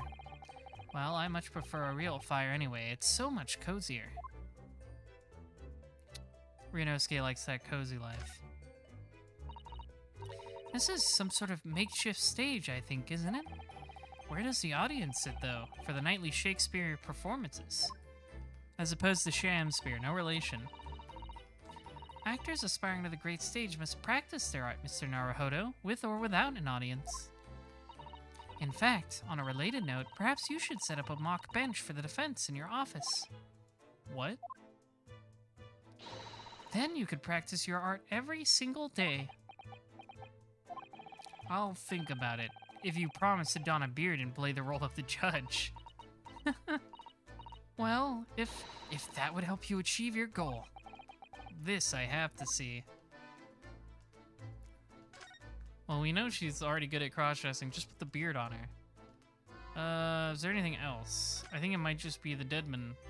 Our good old dead friend here. Ah, one of the teacups that Mr. Shamspeare and his guests drank from last night. But don't go drinking from them, Mr. Naruhodo. There's bitter poison inside. I'm not planning on drinking any, don't worry. Anyway, the cups are both empty. That's true. So, one was Mr. Shamspeare's, and the other must be the cup that Mr. Natsume was drinking from. But Soseki-san wasn't poisoned, of course. Perhaps we should take these so we can examine them in more detail later. Pair of teacups. The teacups used by Mr. Shamspeare and Mr. Natsume. The one with the green line around the rim was Mr. Natsume's. Okay, so a good thing there's a way to identify them. Looks like you're having a good snoop around, eh? Oh shit, it's the boys. Inspector Gregson, but back so soon? After I threw that little Japanese fella in the clink, I went and reported this to the investigation division. In 5 minutes' time, this place will be cordoned off by the yard. Oh, I see. Well, we'd better be leaving then. I love casual racism. I don't love it, actually. Don't isolate that clip, please. Poor Mr. Natsume must be feeling very low being back in a cell again so soon. Wait, what? I'm sure we should probably go and... What's wrong, Mr. Naruhodo? Night of the Living Shamspeare? Yeah. Holy shit, he's alive. And in a lower frame rate. Out, out, brief candle. Life's but a walking shadow, a poor player. That struts and frets his hour upon the stage, and then is heard no more. Now, how soundeth the next part? It is a tale told by an idiot full of sound and fury, signifying nothing. That's actually one of my favorite Shakespeare soliloquies. Sound and fury. Indeed, oh happy day. Oh, now he's dead. What? I guess now he's dead for real? Walking Dead? Maybe he's not actually dead? The fella isn't dead at all.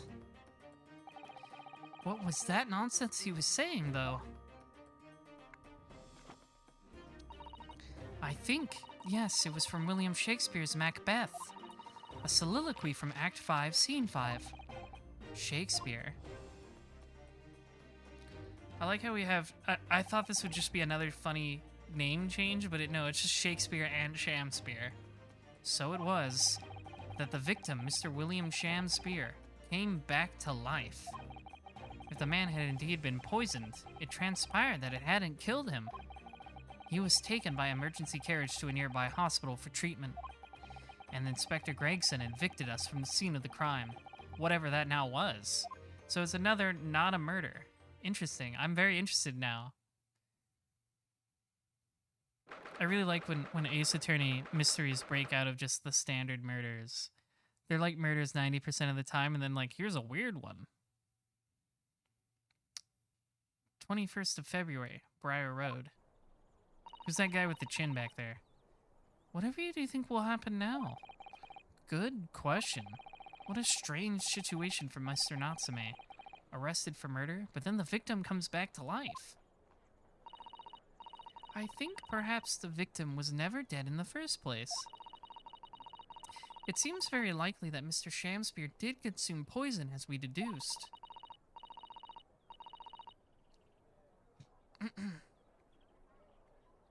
But was it an accident, attempted suicide, or attempted murder? Until the truth can be established, I imagine the police will keep Mr. Natsume in custody. I suppose so. Let's hope it doesn't come to anything more than a night in the cells. Oh, what's this? Hello, you weirdo. Who is this weird man? What's that man doing over there? He looks like he's trying to see into Soseki-san's lodgings. Is something wrong, Mr. Naruhodo? Excuse me, could we have a word? Blah. Ah. Wait, wasn't he, one of the jurors? He just ran off.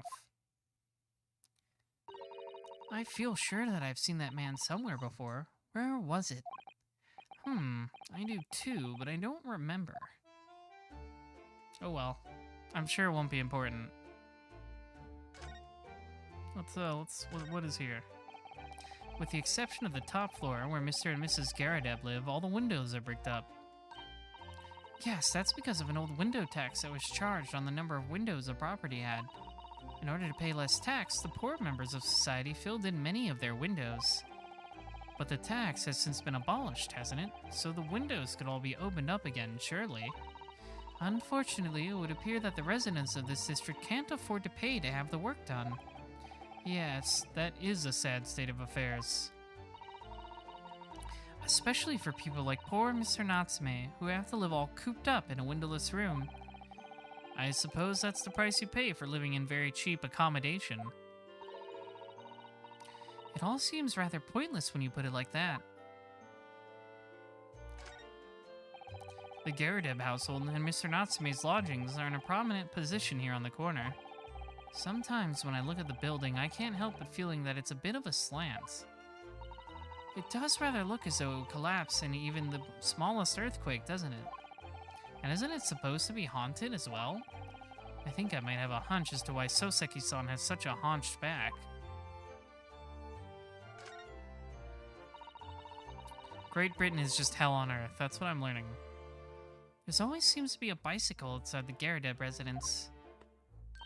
I read that bicycles are extremely popular all over Great Britain at the moment, in fact. That one seems very warped, though, especially the front wheel. Is that to make it more of a challenge to ride, do you think? More of a workout? No, I'm afraid that may be a result of the rider's incompetence. For the front wheel to be so badly warped, I'm afraid the rider may have been similarly afflicted. Then there's a good chance Mr. Natsume has been practicing on this bicycle, I think. Poor guy. Oh dear, I fear you may be right. Poor Mr. Natsume. London's blanketed in fog again today, and the sky is covered in cloud. But if you look carefully in the distance, you can just make out the Crystal Tower being built.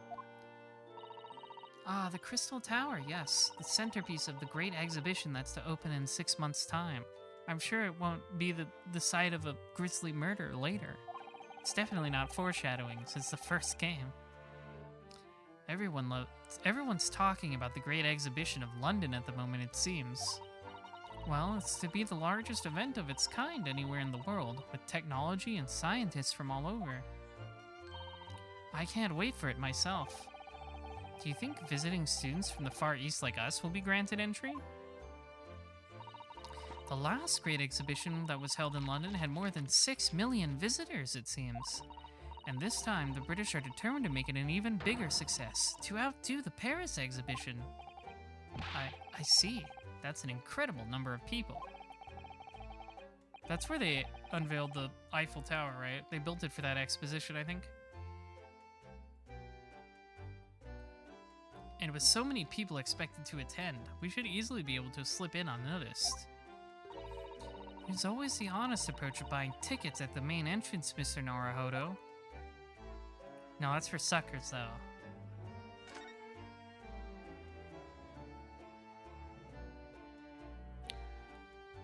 Snowman. Why has somebody built the snowman on some sort of pedestal, do you think? That's not a pedestal, Mr. Naruhodo. That's part of the snowman's body. Really? But it already has a perfectly good body. Why not more body? More body for your body. Well, it's true that British snowmen are usually made with 2 balls of snow. Perhaps this is a foreigner. And now we're looking at him as if he's strange. Poor man, I know how he feels. The foreign snowman. If anything, it's Japanese and British 2-ball snowmen that are the strange ones, isn't it? After all, real people do have 3 sections: head, torso, and legs.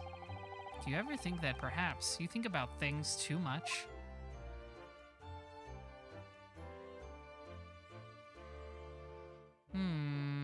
Is there anything else? Perhaps not. Perhaps not. Dum dum dum da dum da.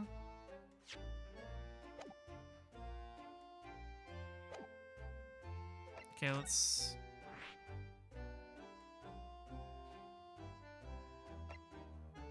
Can't go back there. Let's go talk to the Gyaradabs. 21st February. The Gyaradab Residence. Room. I was reading 2 ahead.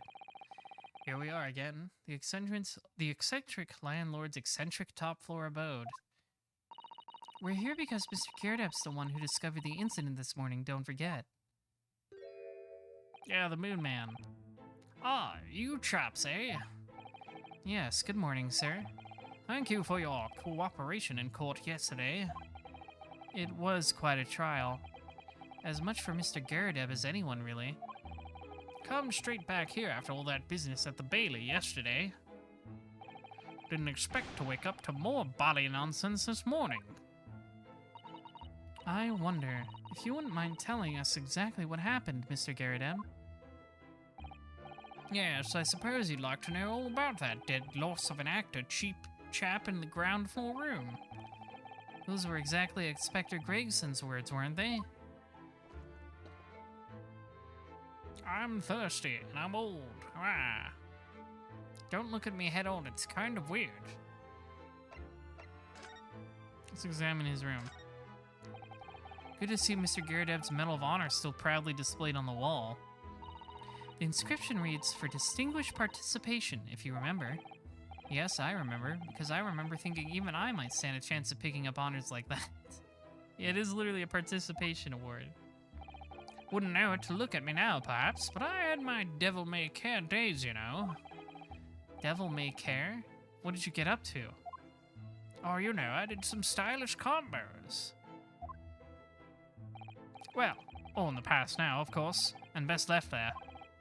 Best not? I want to know now. I want to know. He's like a baby.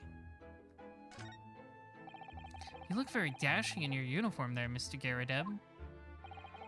Ah, that old portrait, eh? Drawn by an art student who used to rent the room downstairs. Oh, you look so wonderfully young and courageous and strong. Yes, well, the chap presented to me one day and asked if I'd let him off the month's rent in return. Oh, I see. So, you did, presumably? I bally well did not. Oh.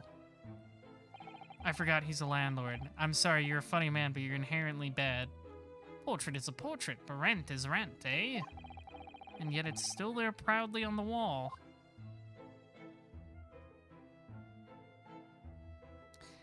Oh, that's right, he had live shells. Ah, yes, those enormous mortar shells. It's quite something seeing them up close, isn't it? Didn't you say something about firing them into the barracks, Mr. Gyaradab? Ah, you remember, do you? Just a little mishap that occurred during training one day. What are you doing firing on your own men? The captain bellowed at me. I'm not surprised. A little mishap doesn't really do it justice, does it? Well, one has these little incidents when one's a hot-headed young private. Perhaps I should put some evidence that resulted from one of my little mishaps on display. Oh, does that great lawyer, like the great detective, want to exhibit some trophies of his finest moments? What do we even have to use as trophies? I'll hang up my armband and ask everybody about it, right? That's your military uniform, isn't it, Mr. Gyaradab? Well, ceremonial garb, yes. Been hanging on the wall ever since my retirement bash. Not in active service now, you know. Doesn't mean much to me anymore. You could have the old thing if you wanted it. Well, it might suit Lord Van Zeeks, perhaps. An overly ostentatious outfit like this could be just what he needs. Very tactful, Miss Susato. Very tactful indeed. He's already... I don't think Zeeks can get any more ostentatious than he is already. There's a single apron drawing on that enormous cannon-shaped clothes horse. Look. No, Mr. Naruhodo. That's a real cannon. I knew that. I was just testing you. Piece of history, that is. Seen plenty of action on the battlefield, I can tell you. Now the old girl and I are just enjoying the peace and quiet of retirement together.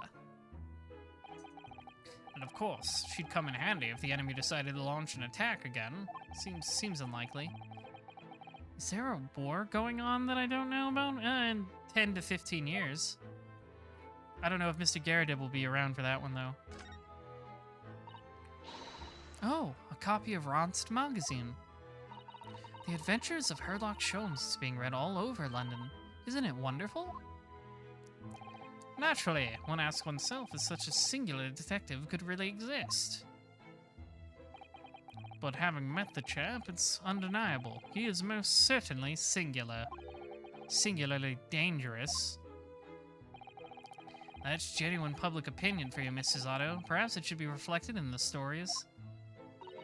Make no mistake, Mr. Naruhodo. I intend to snuff out the sort of a public opinion we just heard personally. Oh no, is she gonna judo throw him?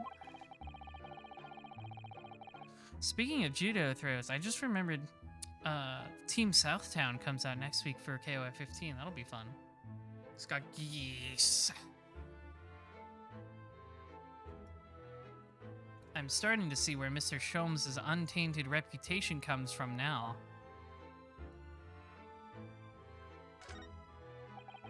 We know what the screen is hiding now. The aftermath of the fiery altercation the other day. Oh, that's right. His wife and him fought and set something on fire. Huh. Don't suppose I'll be able to clear that mess up for some time now. Oh dear, this must be a very difficult situation for you. I'll say, people talk about twists of fate and whatnot. But this is a twist and a half, a rotten show all around. He's clearly struggling with everything that's happened.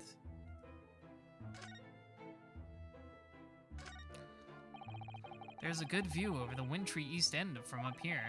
It's an oppressively gray scene. There's really nothing comparable in Japan. And down below, Briar Road, partly blanketed in snow. And the pavement where poor Miss Green was struck in the back by that knife. Thinking about it, this is the only room in this building that actually has a window to the outside world. Sometimes, Great Britain really does seem like a strange, horrible, awful land, doesn't it? I suppose all foreign cultures seem strange at first. Imagine how an Englishman would feel on arriving into Japan and seeing people with a Chanmage top knot. Well, that's a good point. We've got more sweets.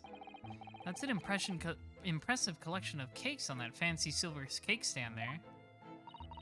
I feel sure that it was full of cakes when we first investigated here as well. Yes, quite right. Haven't touched it since. Haven't done much at all, really, since it all happened. Time's rather stood still for me, you know? Oh, time has stood still? Now that's an interesting phrase. Toki wo tomare. I might be able to use that excuse when I'm next supposed to be tidying the office. You could just tidy up, Mr. Naruhodo. I can always tell what he's thinking. These shelves look like they've been completely torn apart by a wild beast. Huh. Reminds me of the Battle of Maiwan, don't you know? Ah, the experiences of a seasoned veteran. Enemy had us surrounded on all sides. Really, we thought we were done for, the whole ballet company. We were taking a real pounding from their cannons. Sounds like my Friday nights. Well, hey.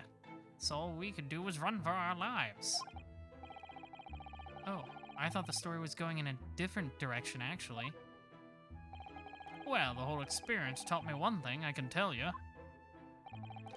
When you're done for, you're really done for. That's not what a lawyer who often finds himself under fire wants to hear. Okay, I think that's everything. Let's talk to him. Wait, hang on. Sorry, we forgot a very crucial thing. Mr. Gyaradab, could I show you this? Been quite a couple of days, as you can imagine. I'm afraid I'm rather tired. Haven't really got the energy in the old eyeballs, to be honest with you. Some other time, then. I just want him to look at my badge. You gotta show everybody the badge. Okay, let's ask about this morning. It must have been a real shock for you this morning. I hear that you discovered what had happened. Ah, well, that hopeless actor chap rises at 5 o'clock every morning without fail. But at 5:30 this morning, he still hadn't lit the gas. So I went down and knocked on his door, but nobody answered. And that's when you broke into his room by kicking down the door? Well, I called on that rum-looking Japanese chap to do the grunt work, of course.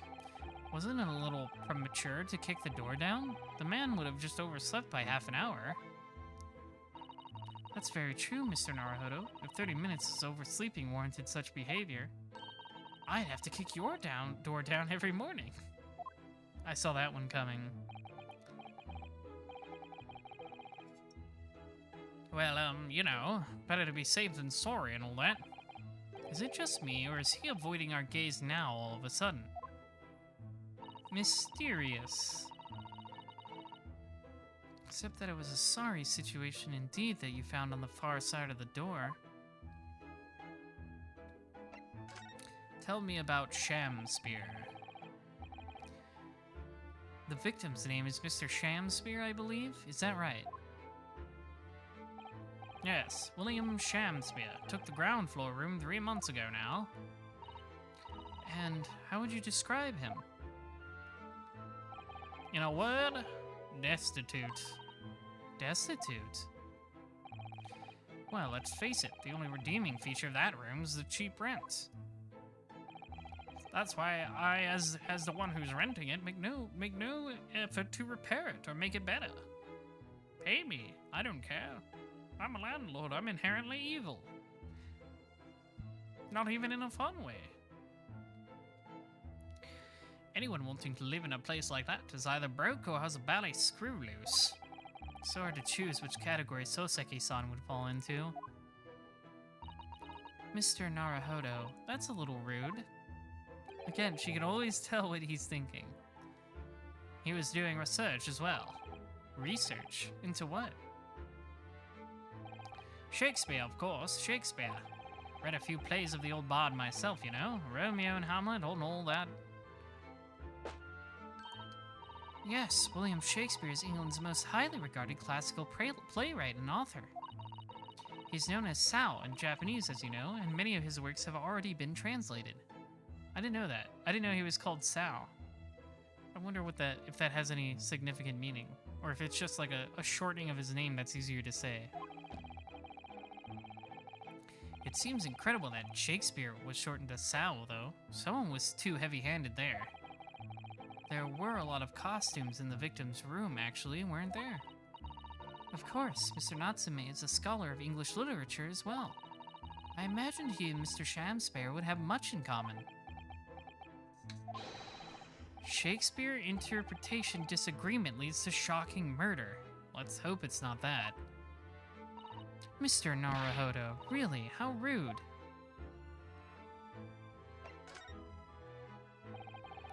After Mr. Natsume's trial yesterday, you came straight back here, I believe, didn't you? Did you notice anything strange between then and this morning? Well now, must have been about 6 in the evening by the time I got home. Snow was coming down rather heavily as I remember, and it was completely dark already. That failed actor chap was out at the time. We did see him, like, at the very beginning of that case, like, he showed up on screen. I'm like, what's up with that guy? And then he never showed up again. It was all foreshadowing. Mr. Gyaradab noticed there was no light from his room or something, I suppose.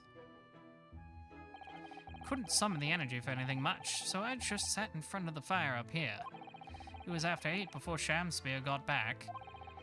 And the chap was up until past 1 in the morning, I'll have you know. Suppose he met his end some time after that. I was asleep by then, so I'm rather in the dark there. Well, thank you. That was very illuminating. On account of your head. Is everything alright, Miss Susato? Well, I was just thinking it's a little strange, that's all. Mr. Gyaradab, you were up here in your room all evening, if I've understood correctly. Not a big fan of stairs, not with this blasted leg. Then, how is it that you seem to know? The precise movements of your tenant on the ground floor, I mean. Ah, you know what, that's an excellent point. I was wondering that myself. That's a very good point. I can't imagine that you could hear noises from the ground floor all the way up here. Does this old man like to spy on his tenants? Is that it? I say, I know what you're thinking, and it's bally outrage. I'm ex-military, don't you know?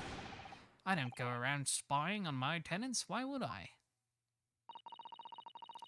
Then how did you know, Mr. Gyaradab? It's the gas, woman. The gas tells me everything. The gas. Don't make it about gas. That's weird. The gas? Speaking gas. Please use any other word. Please get a thesaurus. Why would I, a horrible landlord, spy on my tenants? That is a great point, KB in the world. What on earth do you mean, sir? How can the gas tell you anything, let alone everything? Well, as you're probably aware, the gas is supplied to the building by pipes. Yes, I'd more or less worked that out. Every room in the building is connected by a single pipe to the gas main outside, and the gas company supplies gas to properties via the main. Yes, I understand that, too. Let me see if I can explain. Let's say I was to light the gas lamps up here. What do you suppose would happen? Well, obviously the room would get brighter. Exactly, but at the same time, the lights in all the other rooms of the house would dim for a moment. What? They dim? Why? Perhaps it's because when you light a gas lamp, it briefly uses more gas than usual. That reduces the amount of gas in the pipe for the other lamps that are connected to it. That might explain why the other lamps dim momentarily, mightn't it? Yes, of course. Because everything's connected to a single supply pipe. Is that supposed to happen, though? It sounds rather undesirable. Jolly good point. Fact is, the gas company's pipes in these parts are pretty hopeless, long worn out, and barely got any gas in them to start with. Opposite's also true, of course. Extinguish the lamps up here and they glow brighter than the rest of the house. Ah, right, I see. So by watching the flickering of the lamps in one room, you can determine what's happening elsewhere.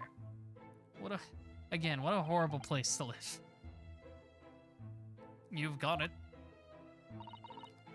Oh, of course. When people come back home in the evening and before they go to sleep at night, what they're guaranteed to do is either light or put out their lamps and fires.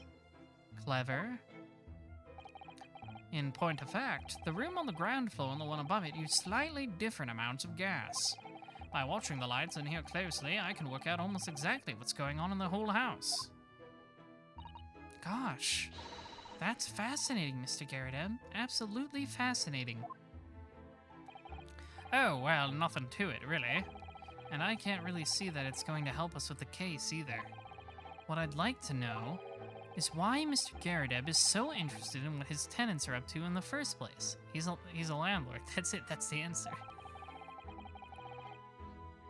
Just trying to see if we can charge them for anything extra. It's easy. I feel like there's more to it than idle curiosity. Well, we've done as much investigating here as we can, I think. Perhaps we ought to go to the prison and speak with Mr. Natsume again. A good idea. Alright, that's all. Alright. We'll go to the prison. We'll go talk to Soseki.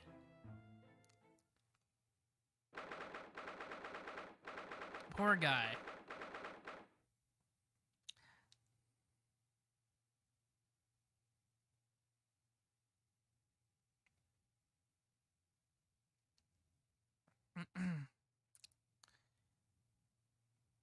Excuse me. 21st of February, local prison, cell 9.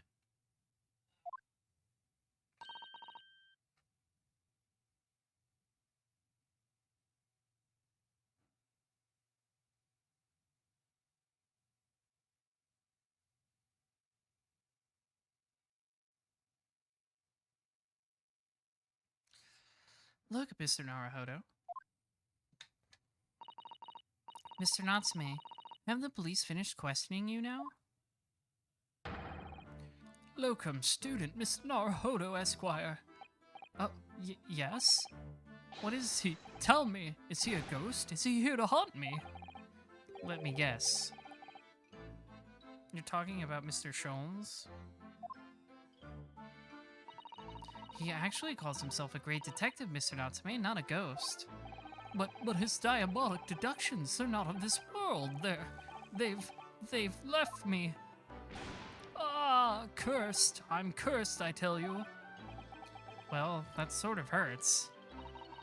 Credit where credit is due, Mr. Naruhodo. You are heavily involved in the deduction, too. Yes, moving on. We have some wonderful news. Oh? The victim that we all thought was dead has come back to life again. Now, in the absolutely worst case, you can only be tried for attempted murder. That's great, isn't it, Mr. Natsume? It's terrible. Oh. I'm stuck in this cell suffering for some silly wrong end of the stick. You did it, didn't you? Confess, you're a killer. Why the mustache?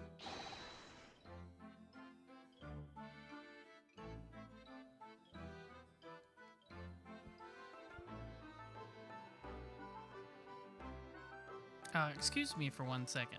Sorry, I just gotta mute for a second. Sorry about that, minions. It'll be momentary.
Sorry about that. Well, I have received a notification on my Rose Rabbit Army alert service that there is a severe storm in my area. So, a summer storm. So, in the area of my earthly castle, my Earth HQ. So if I suddenly go offline because the power went out, well, now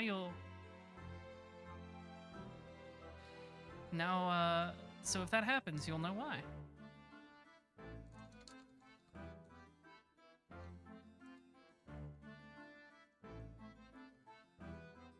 But, it shouldn't, hopefully it won't be too much of a problem. I'm sure I'm safe here in my abode.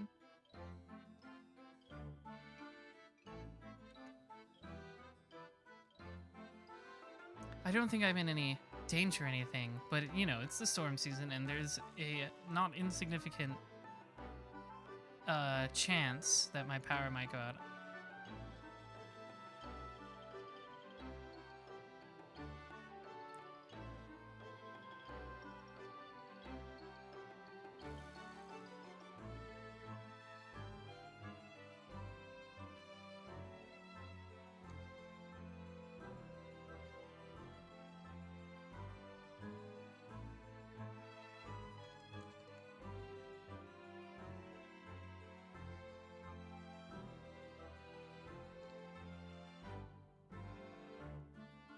Anyways, let's continue for a bit. I'll play this storm thing by ear, but I'm sure it'll be okay.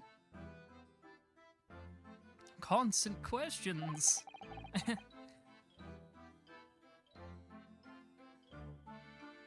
I'm sorry to hear that. Ah, that selfish shyster.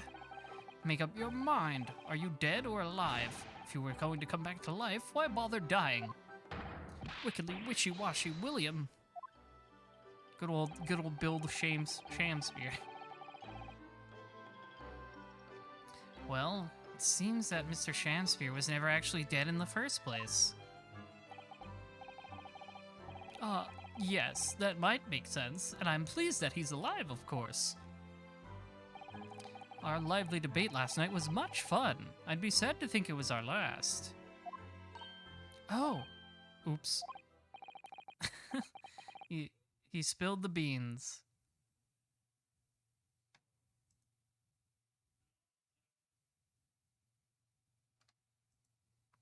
He let it slip.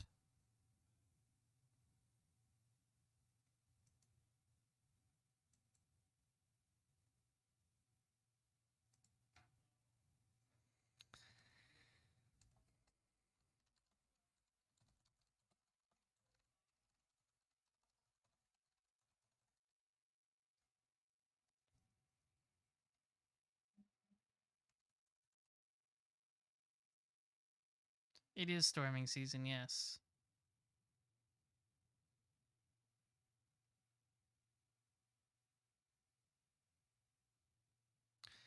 But I think I'm pretty safe here in my heavily fortified Rose Rabbit Army base, so I'm not too worried.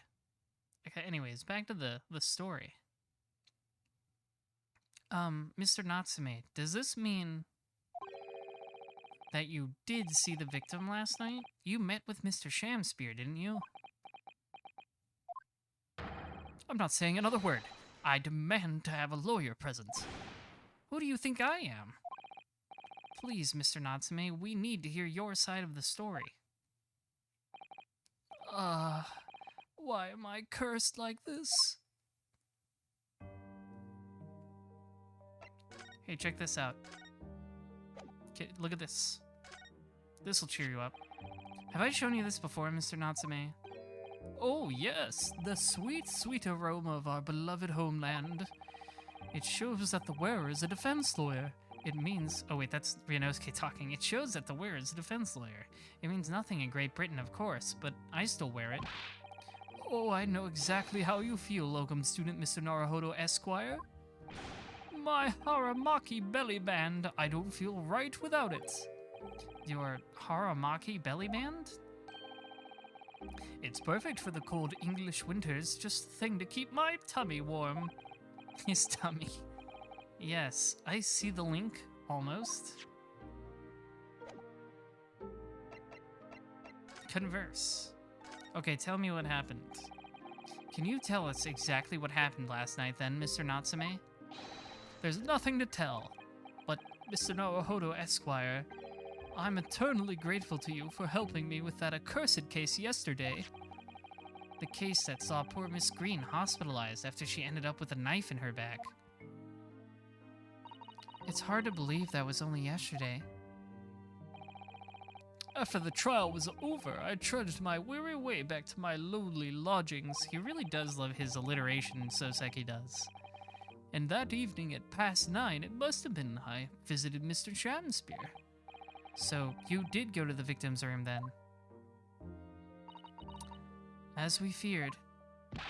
I didn't do anything wrong. I'd never been to his room before. It was the first time. Then, what made you decide to go? I bumped into him when I arrived back at the house. We got chatting and it developed into a discussion. But he had to go out, so I bade him farewell. That ties in with what Mr. Gyaradab said, that the victim went out and came back after 8. We met again later that evening at around 9 or just after, when I took him some nice tea I'd brewed as a gift. So it was you who brought the tea, that had clearly been drunk at the scene then? And I suppose you were discussing the works of Shakespeare, were you? Yes, that's right. That's exactly right. Romeo and Juliet. Who was the stronger? It was a delightful debate. They were discussing Shakespeare power levels. Let's get Chris in on this discussion. Jesu, welcome to the Rose Rabbit Army. Thank you for following. Let's unravel the case of Shakespeare power levels together, you and I. Hello, hello to you, Jesu. According to Will, Juliet could kick Romeo's ass. Well, that seems pretty definitive. I'm sure. Such a stimulating subject, Shakespeare.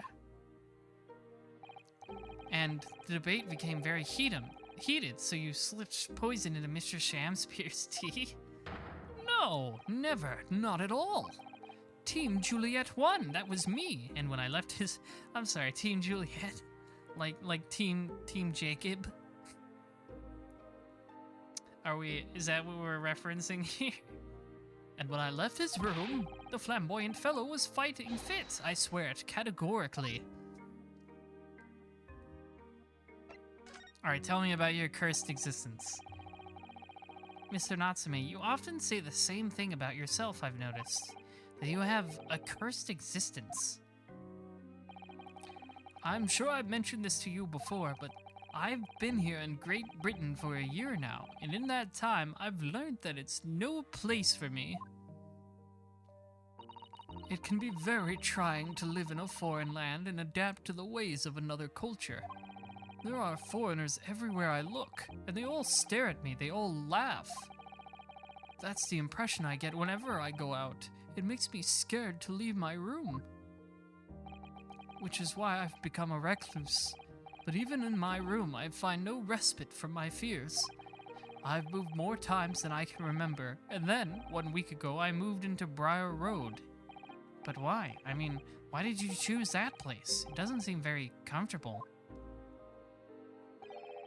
Because the rent is cheap.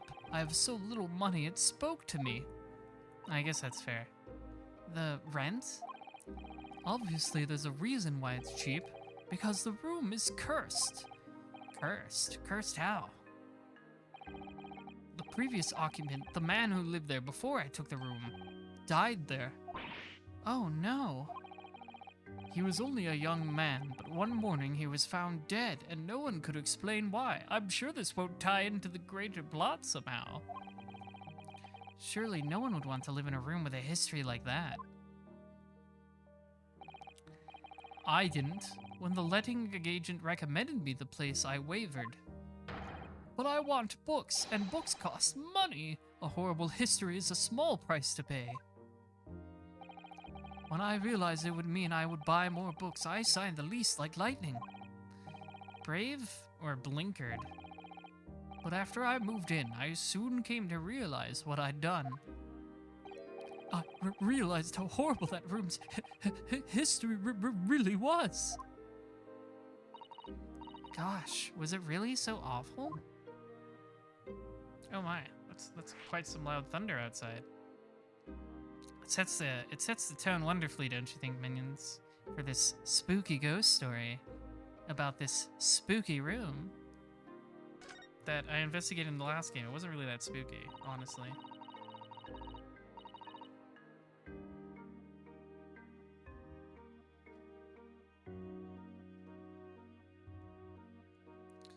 How did the room's horrible history affect you, Mr. Natsume? What happened? At first, it was just a feeling of beady eyes boring into my back, watching me. Do you think that might just have been your mind playing tricks on you? No. My mind doesn't know any tricks. It was something else. It's been one long nightmare ever since I was given the keys to this place. A ghost? A nightmare? You've been having bad dreams, you mean? Oh, all the souls who've died in that room lean over me in my sleep and try to strangle me. That really is horrible. And now I come to think of it, it happened again last night, too. I'm sure there's a very reasonable explanation for all of this. I don't believe in ghosts, do you? Not me. Ghosts don't scare me, they're not real. I can play Phasmophobia and feel nothing. There's streams to prove it. That very same night that Mr. Shamspear was writhing in agony from the poison in his body, I was on the verge of being suffocated silently by those miserable spirits in my room. You simply must move out of that room as soon as possible. Yes, you're right, I know it, and that's why I'm already searching for the next room with a history to call home. I think perhaps you should try to avoid accommodation with any kind of history at all. Otherwise, I'm scared that you yourself may become history. Oh. Phew, Susato-san knows how to make the man listen. Oh gosh, rain's so loud against my window, oh my.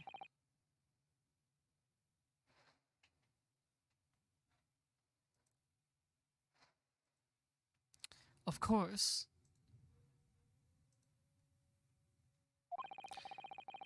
Mr. Lord of the Manor is worried about the curse on my room as well. You mean Mr. Gyaradab? Yes, he knows that if people keep dying there, he'll never be able to rent it out again. Well, that's true. I, for one, wouldn't go near the place. Ah, perhaps. That may explain why the landlord pays so much attention to the gas lamps in his tenants' movements. Yeah, that makes sense, right? He's worried about people dying in his apartment. You mean he's worried about their well-being? He does seem to have an unusually keen interest in the amount of gas in the pipes. There must be a reason why he keeps such close tabs on the occupants of his let rooms. What do you mean he pays so much attention to the gas lamps? Oh dear, no, it's nothing to do with you, Mr. Natsume. Please, forget I said anything. Oh, now you're talking about me behind my back as well. Excuse me for 1 second again. Sorry, you know, storm stuff.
Sorry about that, minions. I returned. Everything's okay.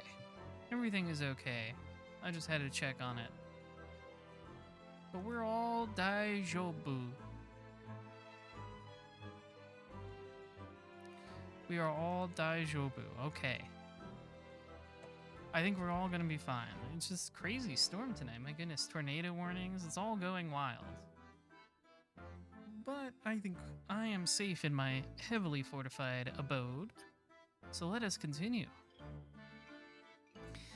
What's important is that Mr. Shams here isn't in fact dead at all. Once he's come around and he's able to tell us what happened, we'll be able to get you released. Yes, please. Oh, I do hope you're right.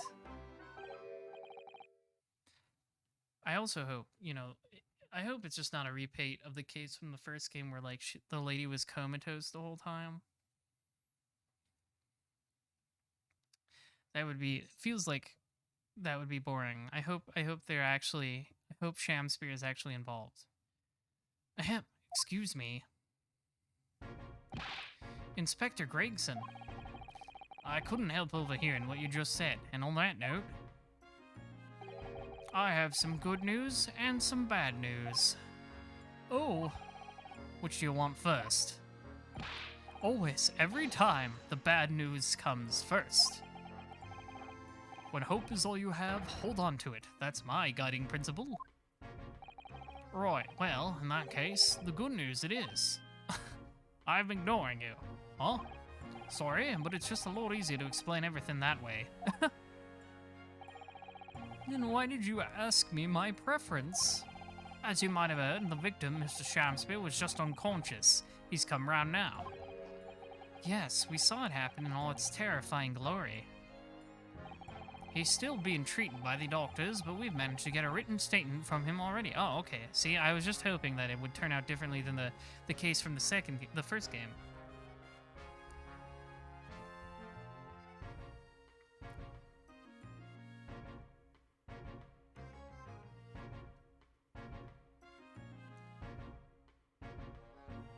Yep, that sure is like 5 tornado warnings on my phone. Oh goodness. I think I'm fine though. I'm heavily safe here.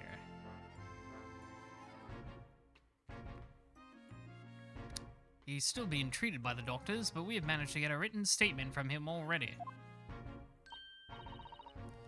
Oh, isn't that wonderful, Mr. Natsume? Oh, thank goodness. It's all over then. I can leave this somber cell. Sorry, no, that's not on the cards. What? Why ever not, Inspector? Mr. Shamspear has implicated someone as being responsible for what happened last night. Implicated someone? Oh dear. You don't mean? I'm sorry to say I do, yes. He's pointed the finger at you, Mr. Natsume. Oh. Interesting. See, this is quite the interesting twist. I wonder if we'll get Shamspear on the stand. By sweet poison did he seeketh to end my life. That wicked is caitiff, Soseki Natsume. No. So I'm afraid you'll be appearing in court as planned. They'll be wanting to make the necessary preparations. No! Poor guy. And so, once again, Soseki-san found himself having to take the dock in the Old Bailey. Whether his room was haunted or whatever, he was just terribly unlucky. I knew I had no choice. The following day, I would represent him in court, and do my utmost to break the curse that blighted him.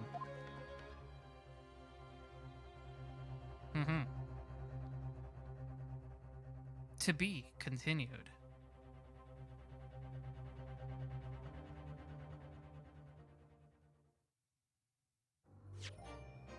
Let's save.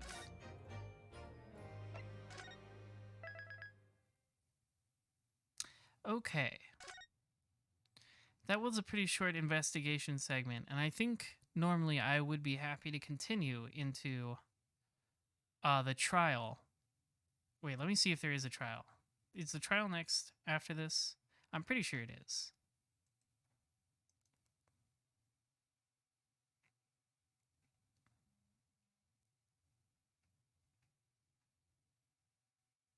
Yeah, I think that I'm pretty sure. I get the feeling.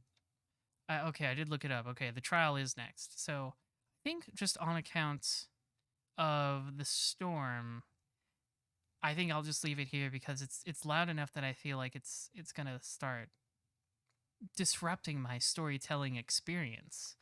So we'll save it for next week.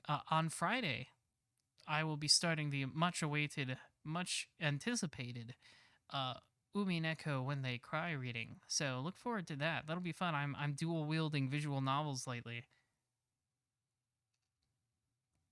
But yes, more great Ace Attorney 2 next week, and Umineko When They Cry on Friday. Look forward to it. Thank you for watching, everybody. I'm sorry that I was interrupted by storm adventures, but I am looking forward to playing more of this game. I love Ace Attorney, and I'm glad you all are enjoying it too. Good night, everybody. Also, I forgot to mention Jessu, thank you for the follow, and Ube Goob as well, 21 hours ago. I always gotta thank new minions. Welcome. Good night.